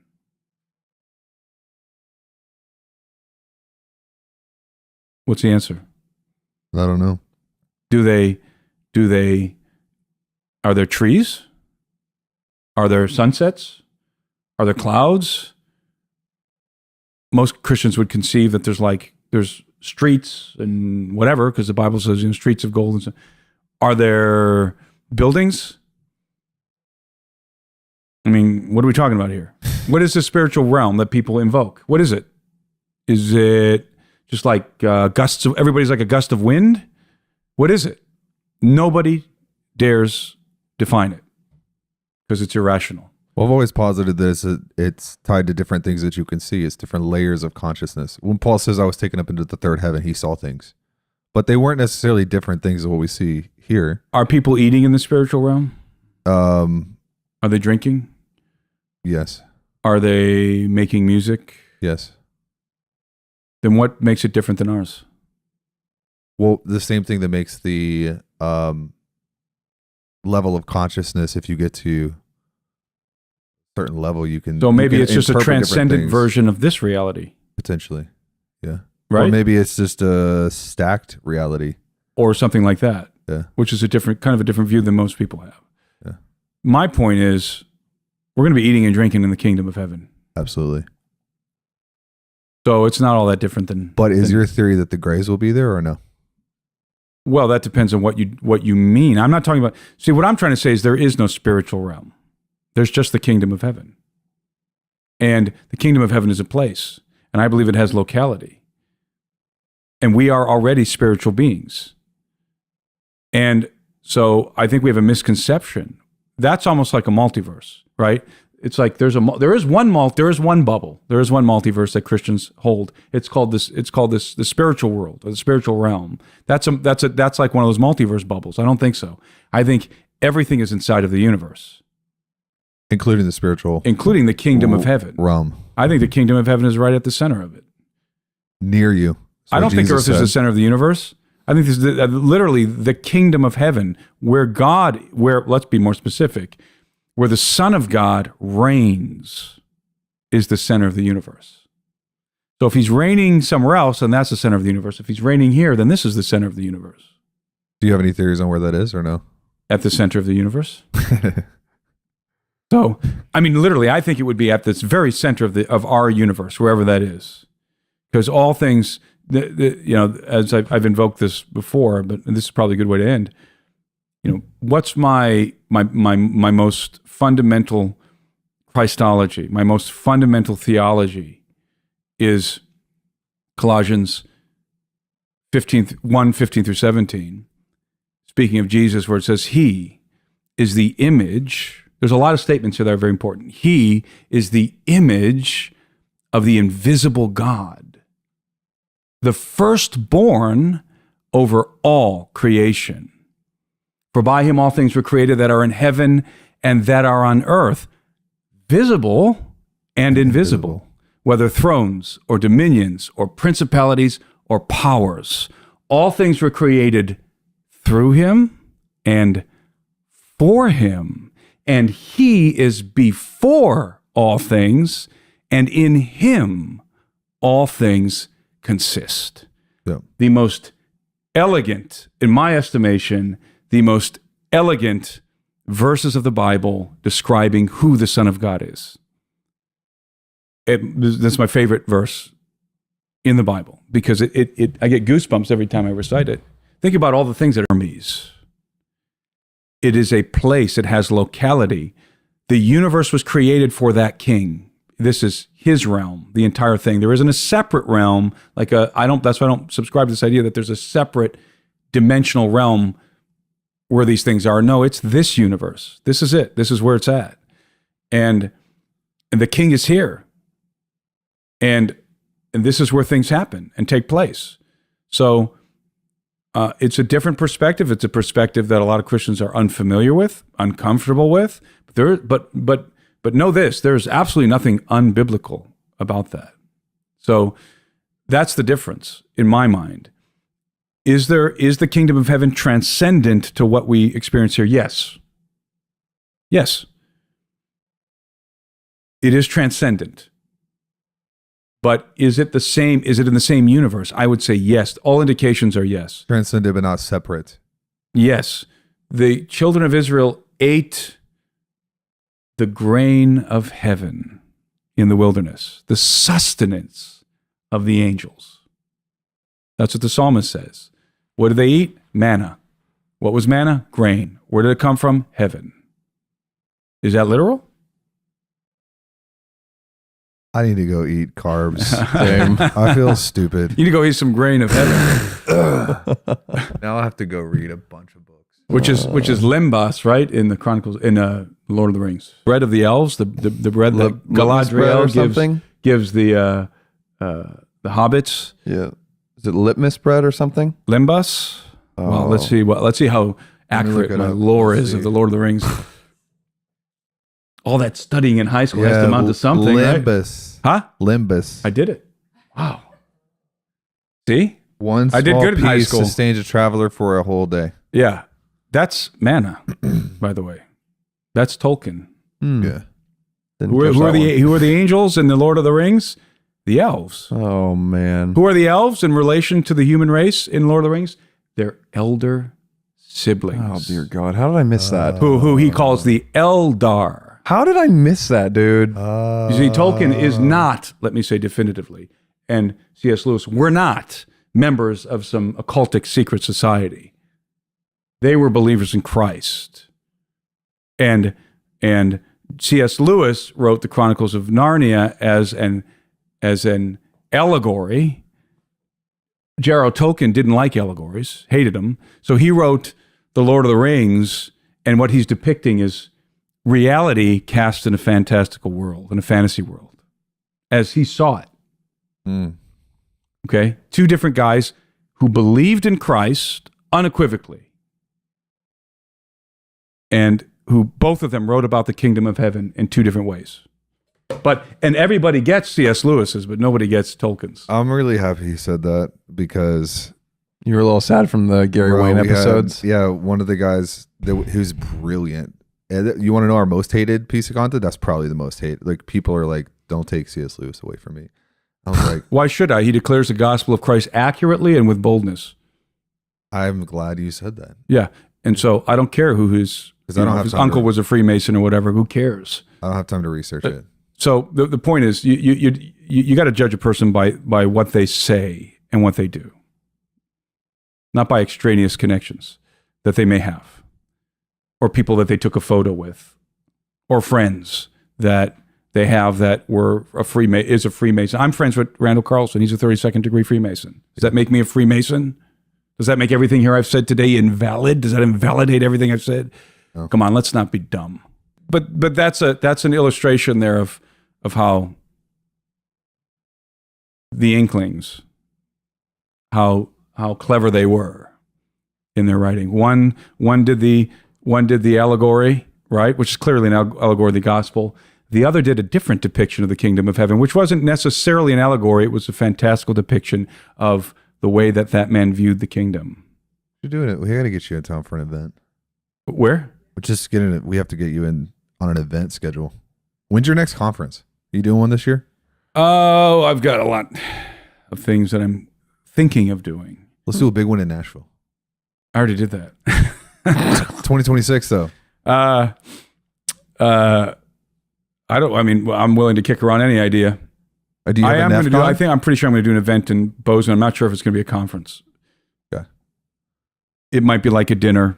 Yeah. And then where I talk and we sit around and smoke cigars around a fire and play horseshoes and have something like that. That was a great group of people. Yeah, because that was fun, wasn't it? Like you were at the conference I did in Bozeman and so much fun. And after maybe I shouldn't say this, but I will. After the evening after the conference ended, and then the evening, all of my guests, you guys, Congressman Burleson, and all the Mike Cernovich and all the different people who were like special guests would hang out at an Airbnb, and we sit around a fire and smoke cigars. Those are always the best times. It's like, and I thought, I know everybody wants to do that. But screw the conference. Everybody wants to do that. And I'm like, okay, well, how can I create an event where everybody gets to do that? A lot cheaper too, probably. Yeah, well, it's a lot less work. Yeah. And it's like, I know everybody listening to this, right? Or a lot of people are like, yeah, that's what I want to do. Like, so I understand that. I'm thinking, how do I do that? Like, scale that up, give everybody that experience. Of course, you can't have 500 people doing that, but if you have a smaller group of people, then you can reproduce that experience. Vet them well. Which, how much? Which is a lot of fun. How much do I have to pay you to take me to Peru? How much do I have to pay you to go with me? How much do I have to pay you to go? I'm like, that would be so much fun. Anybody? Yeah. I'm going. You want to go? Yeah. I'll tell you when I'm going. Do you want to go? That actually sounds like a lot of fun. Like, let's go. It does until you have malaria. No, I'm just kidding. Oh, you're not gonna. You're probably not gonna get malaria if you go with me. The last episode where you were talking about the fish that swims up. Oh my goodness, that was not helpful. The vampire catfish. The vampire catfish. I'm never gonna get in the river, but I'm not worried about the catfish, the vampire catfish, so much as I am about the electric eels. But okay. God, Cisco would be dangerous. And everybody, last time I was on your show and I talked about the electric eel, or one of the times, nobody believes me that the electric eel was that big. I'm like, are you serious? Have you researched how big those things get in the Amazon? So It was true. True stories. Have you researched how big you were there? Yeah, I did a little. I did You were there. I tried to cut one's head open with a machete, which was one of the dumbest things I've ever done in my life. So yeah, I've done a little bit of research. Anyways, well, we'll end. We could just ramble on all evening here, guys. Go eat some food, I guess, and process, rethink your whole life. Rethink pretty much what we're about to go do. So enjoy Jesus. Thank you, Tim. You're the man. Thank Appreciate you guys. Always a pleasure. See you guys next week.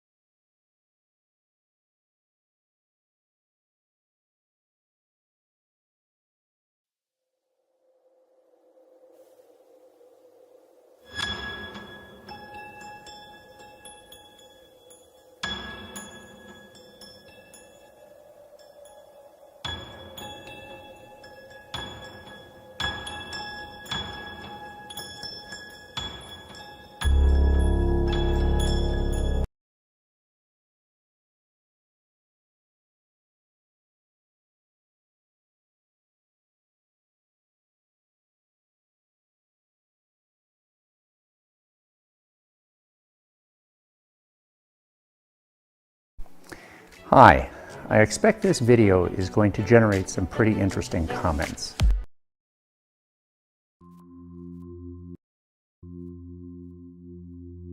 Howdy y'all, welcome back. Thank you for being here. Frequency is often something that's overlooked in the discussion of old world theories and achievements. While to some, it may seem like a modern pseudoscience, the study of frequency, harmony, and vibration goes back to ancient times, hundreds if not thousands of years. Cathedrals, by all accounts, utilize pioneering aspects of these achievements in harmonics to create machines, what we call today instruments, which became so quintessential to the idea of the cathedral that nearly all of the greatest bells and organs in history, for example, have been founded inside ancient cathedrals.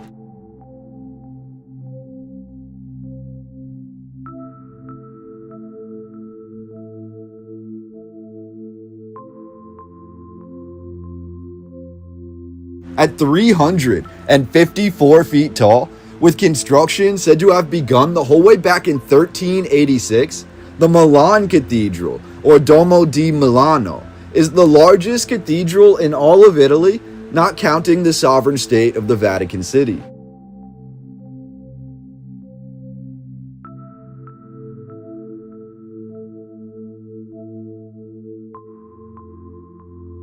At first glance, the Milan Cathedral is about as monumental as they come, and the architecture is exceedingly complicated. Furthermore, numerous early artistic depictions appear to allude to the apex of the cathedral being used in conjunction with docking airships.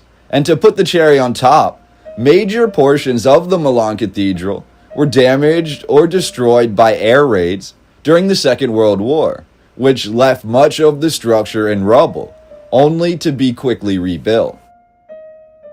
Considered by many to be the most important Christian structure in the landscape of Italy outside of the sovereign Vatican City, the Cathedral of Milan has truly shaped the narrative surrounding the city of Milan since the mid-14th century, if not earlier.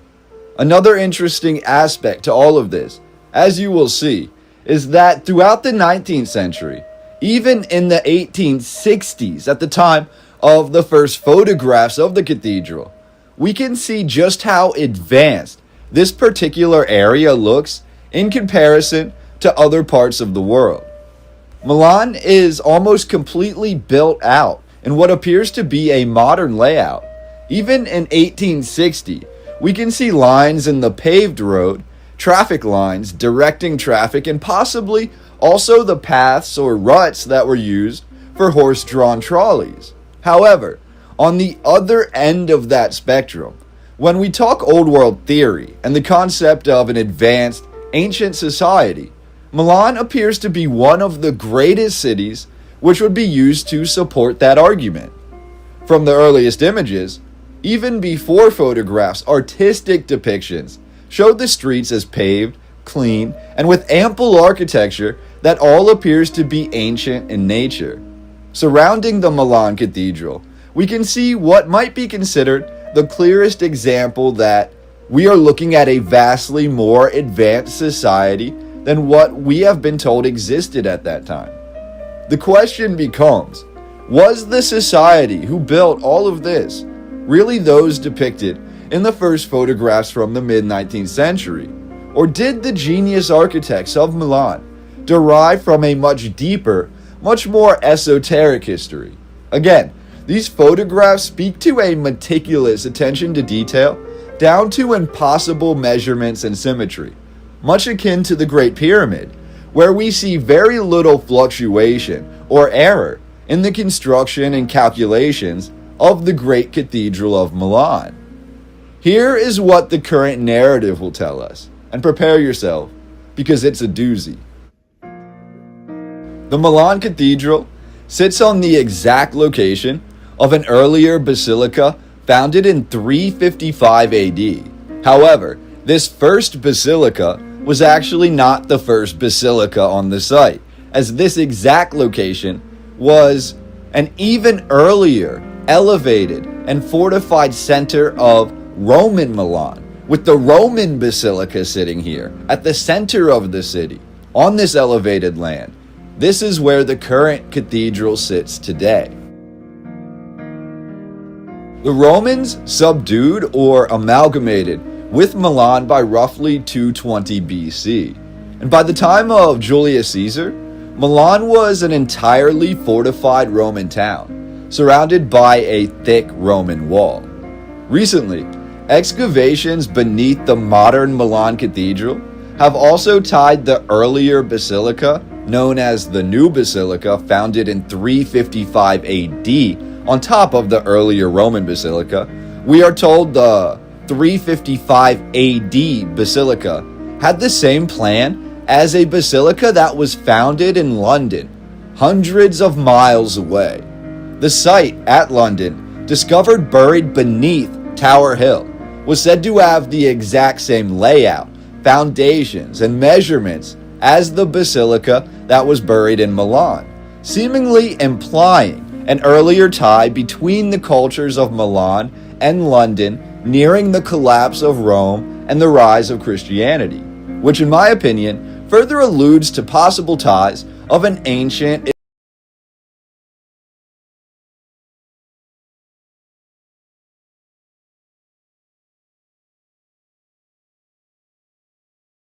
Loving you weather, times are good and bad, happiness and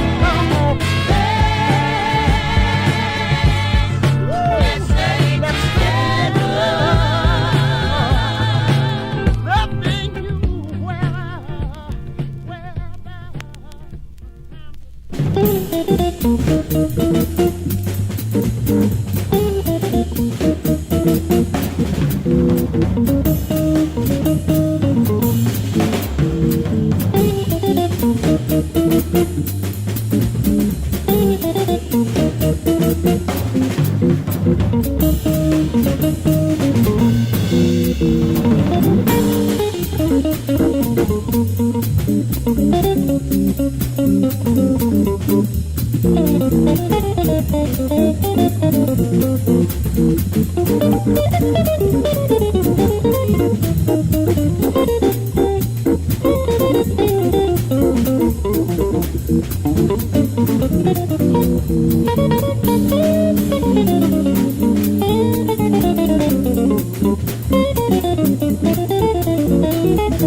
On KFJC, we heard Grant Green with Miss Anne's Tempo off of Grant's First Stand.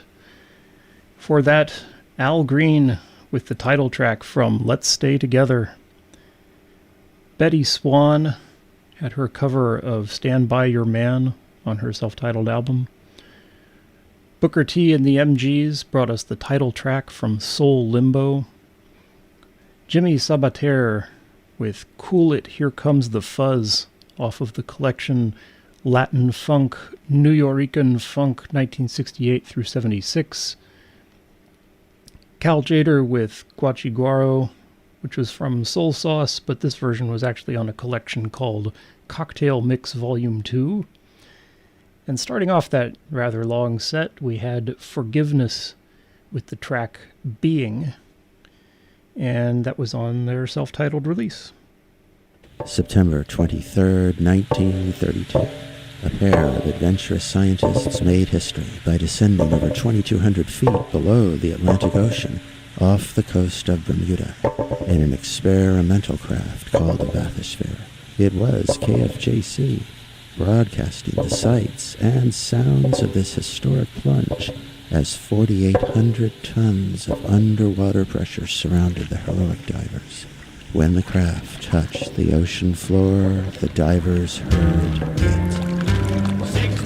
This evidently proves my theory, Professor Haggard.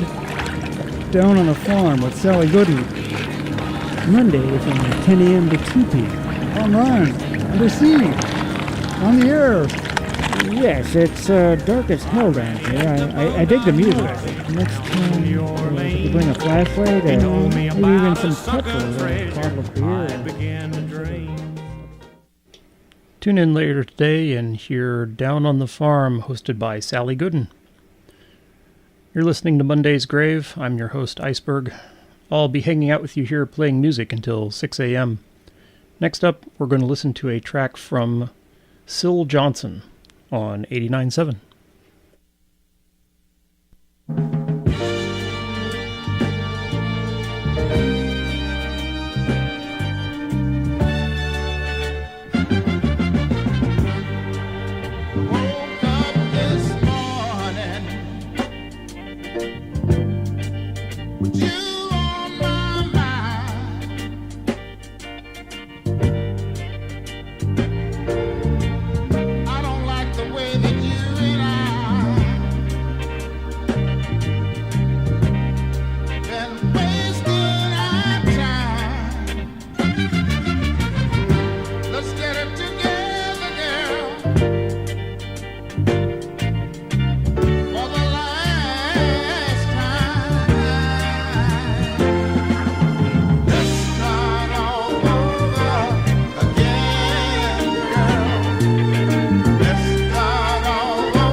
On KFJC, we heard Sharon Jones and the Dap Kings with Got a Thing on My Mind from the album Dap Dippin' with Sharon Jones and the Dap Kings.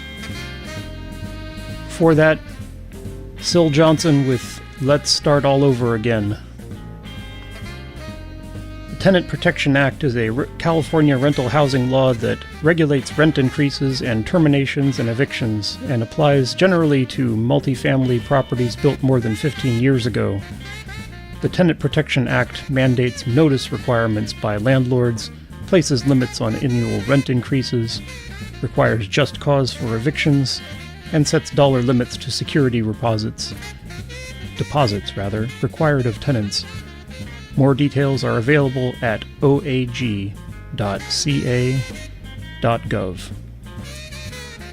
In the background, an instrumental by James Brown himself on Your Source.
Talk about the hills of Kentucky and of the heartache and woe of a love that's gone wrong in Kentucky. Well, don't tell me, 'cause I don't want to know. Don't sing about the mountains nor of the piney wood trees. I'm sitting in this dirty old jail cell. Kentucky is just a word to me.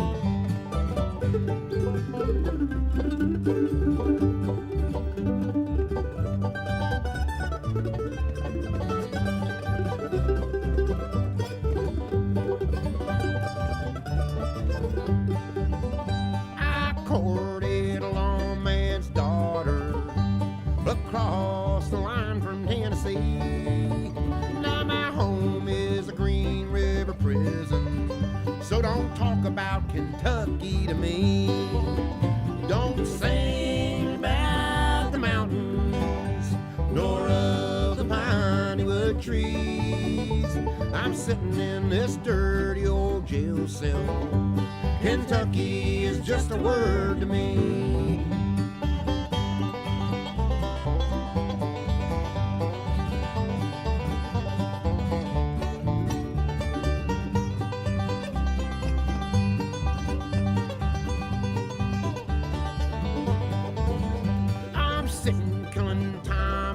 Prison, my heart broke alone and wonder why. 'Cause all I've ever seen of Kentucky is just that little old patch of the sky. So don't sing about the mountains nor of the piney wood trees. I'm sitting in this dirty old jail cell. Kentucky is just a word to me. Kentucky is just a word to me.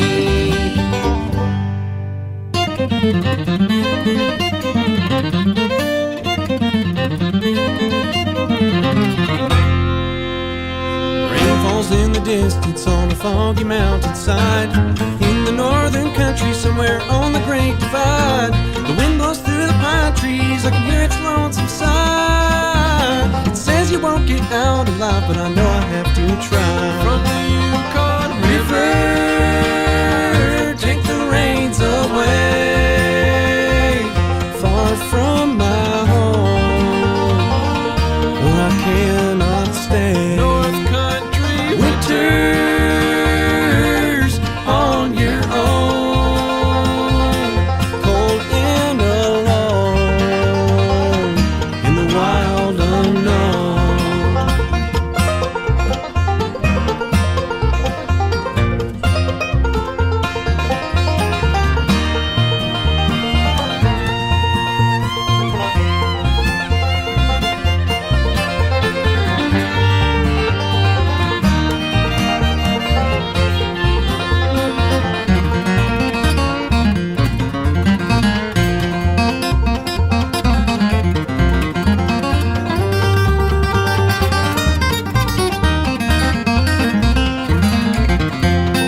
Snow falls on my cabin, I can't feel it close but in. I chop some wood and build a fire, winter's coming on again.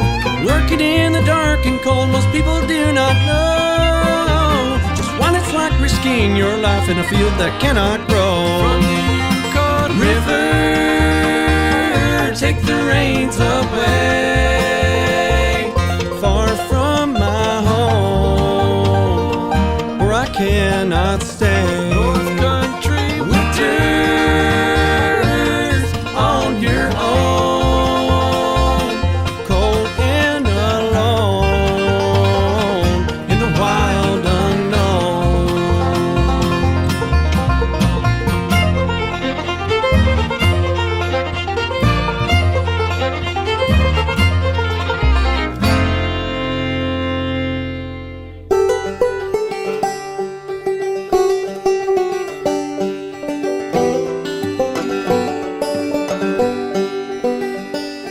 In the morning when it rains and the day starts again, dark clouds cover up the sun.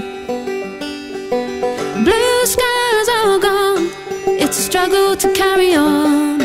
Know the worries that you share you won't become. Dark clouds and blue skies, life will carry on. Rainfall or sunshine, life will carry on. Dark clouds and blue skies, life will carry on. And the worries that you share you won't become.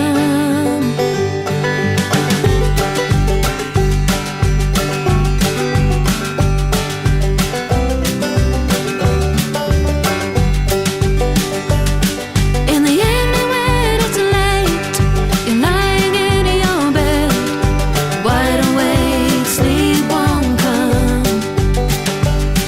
Thoughts of things you haven't done won't leave you alone. Know the worries that you share you won't become. Dark clouds and blue skies, life will carry on. Rainfall or sunshine, life will carry on. Dark clouds and blue skies, life will carry on. And the worries that you share you won't become.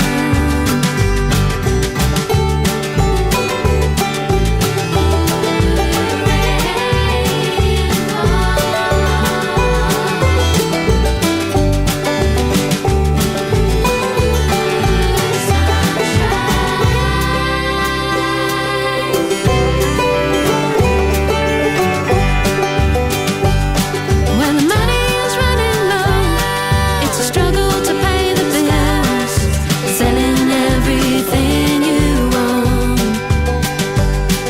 Every penny you ever spend, dark thoughts in your head. Know the worries that you share you won't become. Dark clouds and blue skies, life will carry on. Rainfall or sunshine, life will carry on. Dark clouds and blue skies, life will carry on. And the worries that you share you won't become. And the worries that you share you won't become. In the morning when it rains and the day starts again, dark clouds cover up the sun.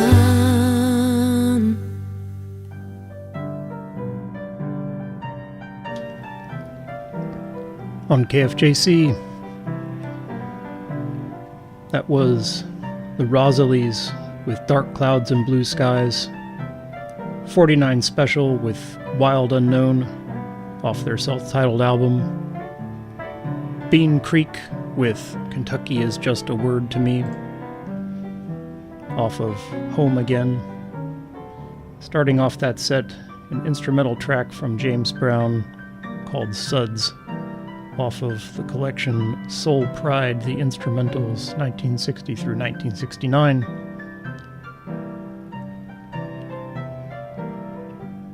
I'm Iceberg, with you until 6 a.m. here on Monday's Grave. In the background, Clinton Davis. Broadcasting from Foothill College, this is KFJC, Los Altos Hills.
KFJC. That was Emily Remler with Nunca Mais off of her release Transitions. Before that, we heard 2 tracks from the band Dark Canyon out of Chicago, Illinois, The Bear and the Turtle, and before that, A Different Where and When. Those were from their 2024 release Long Days, Pleasant Nights. Before that, we heard Clinton Davis with Old Louisiana Blues from his release If I Live and I Don't Get Killed. And now, speaking of the blues. All right, we'll see if Mr. Tone won't come up here and bring us a little beer and a bucket. You used to drink it out of buckets. Everybody gets the blues sometimes. Go in your pocket, there's nothing but a nickel and a nail. And you know the nail won't spin. You got the blues. When you come home at night and the first thing you see is the cat staring at you in the driveway, you got the blues, man. A lot of people don't know when they have the blues. They should listen to the Blues Collective. Tuesdays from 10 a.m. to 2 p.m. Rotating cast of Blues Selectors. I don't play no rock and roll. Ah, what a beautiful city. Yeah, what a beautiful city. Oh, what a beautiful city. The Blues Collective, Tuesdays from 10 a.m. to 2 p.m. on KFJC. Up next, we're going to hear a track from Junior Parker. My name is Iceberg, the show is Monday's Grave, and I'll be here until 6 a.m. It's 89.7.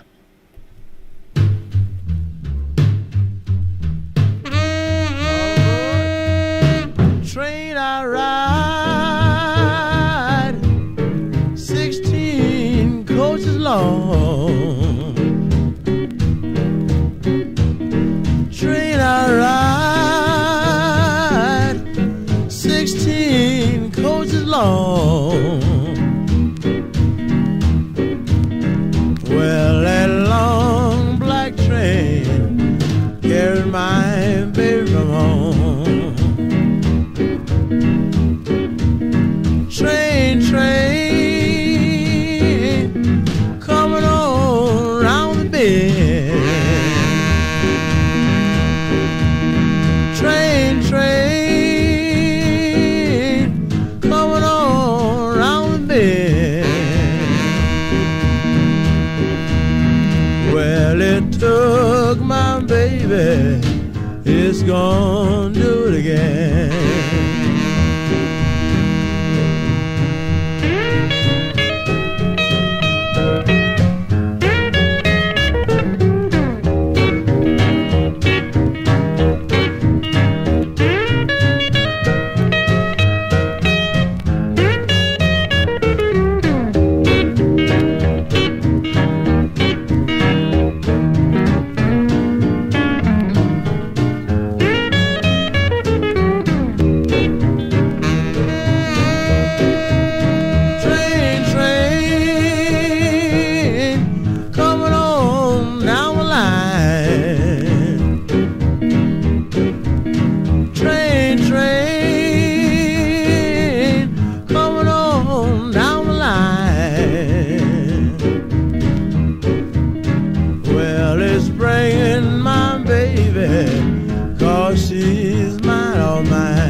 Bumblebee, bumblebee, please come back to me.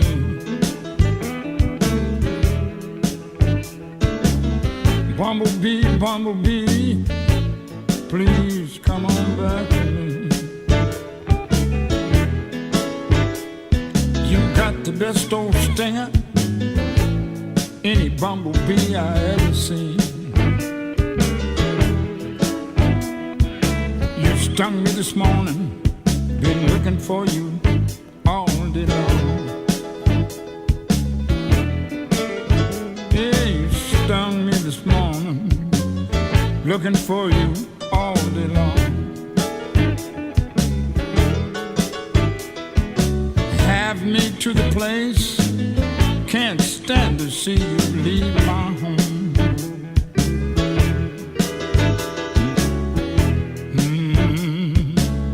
Wonder where my bumblebee's gone. I begin to wonder where my bumblebee's gone. Stung me this morning, I've been reckless all day long.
Stand to hear you buzz, buzz, buzz.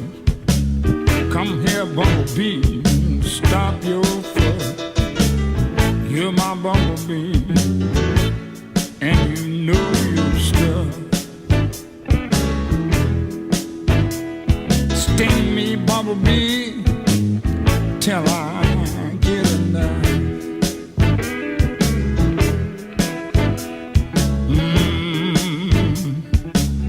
I got a stinger long as my right arm.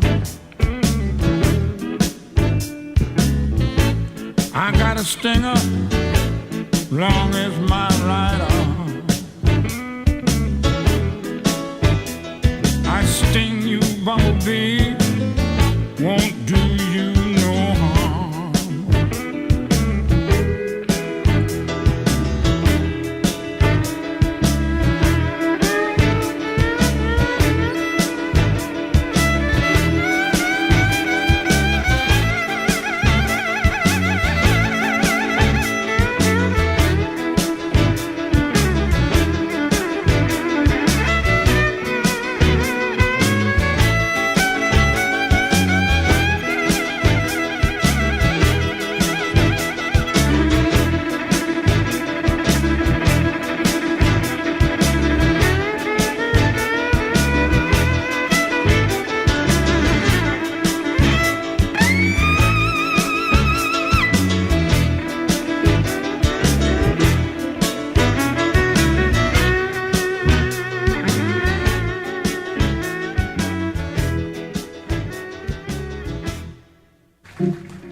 On KFJC, we heard John Papa Creech with the track Bumblebee Blues off of the recording Papa Blues.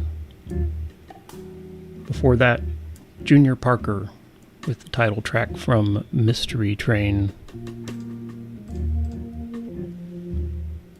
The Food Bank of Contra Costa and Solano counties distributes food into the community by operating free food programs each week and by partnering with local nonprofits to support hunger fighting efforts. More information is available at foodbankccs.org. In the background, it's Dr. Lonnie Smith.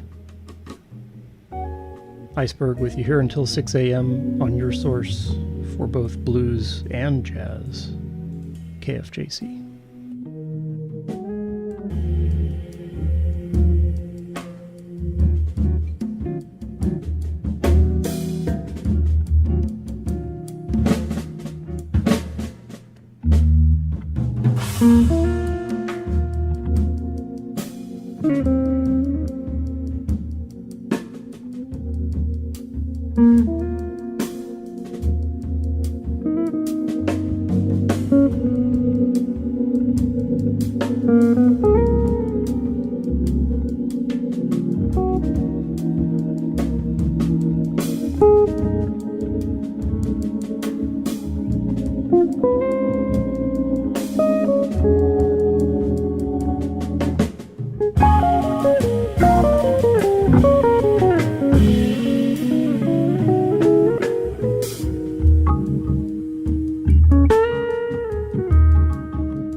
ain't got nobody, yeah, but me and my telephone.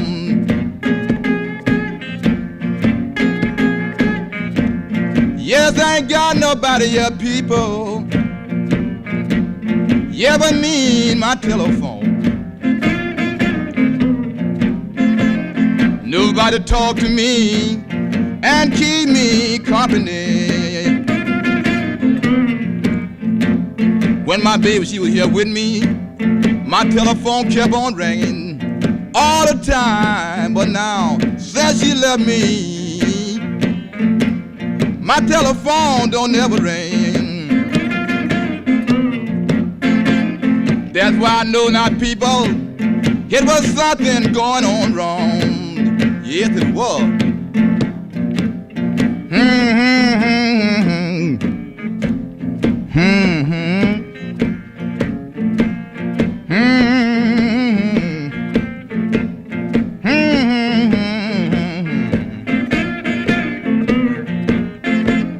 That's why I know people. I don't get no telephone call. Yes, man.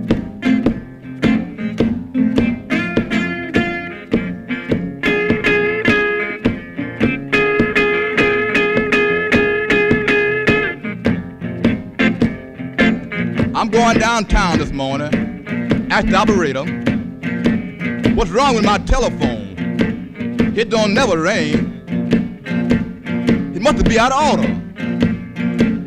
He said no, she said no. Man, your telephone ain't dead. That's why I know something was going on wrong.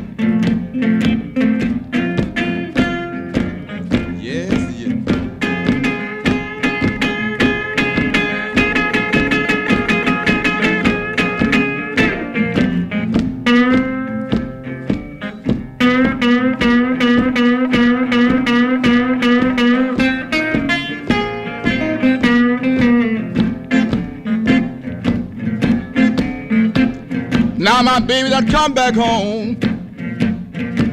My telephone ring all the time. My baby done come back home. My telephone ring all the time. That's why I know I didn't have no friend.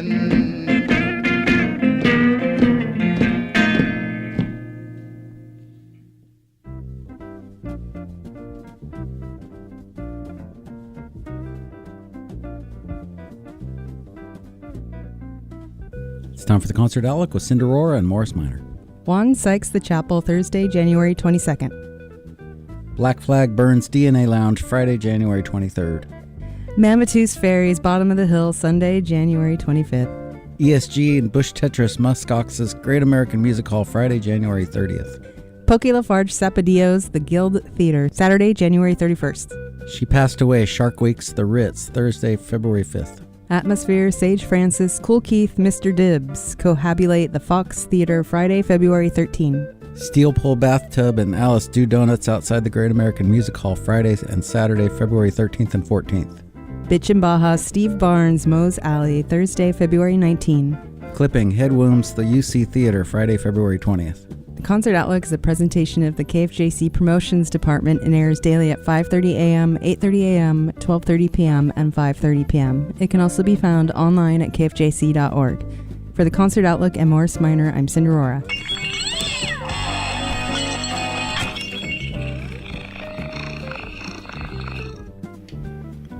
Thanks to Cinderora and Morris Minor.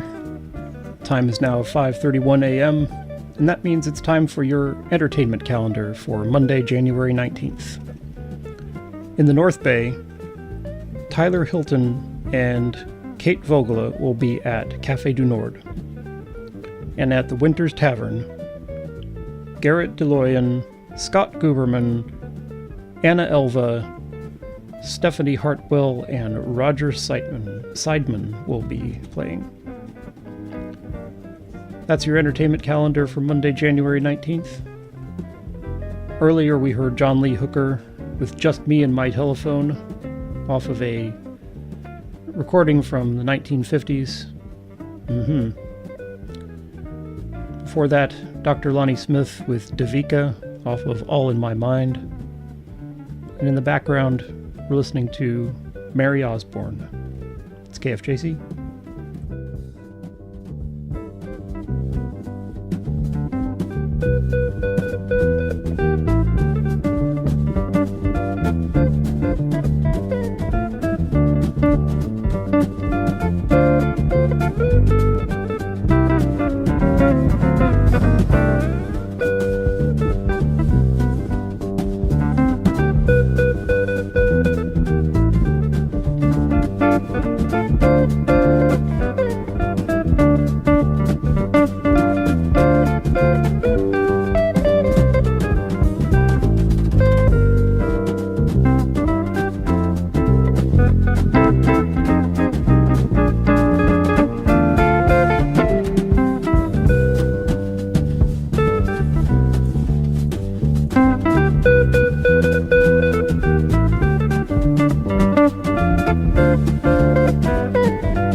Butterfly in the sky, I can go twice as high.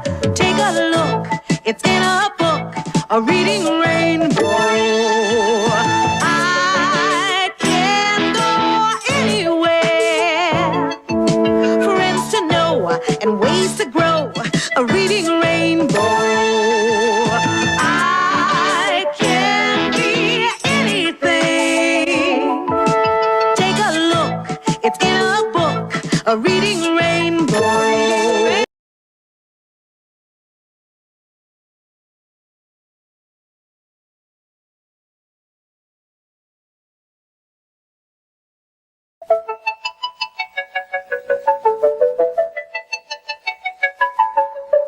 Butterfly in the sky, I can go twice as high. Take a look, it's in a book, a reading rainbow. I can go anywhere. Friends to know and ways to grow, a reading rainbow. I can be anything. Take a look, it's in a book, a reading rainbow. A reading rainbow.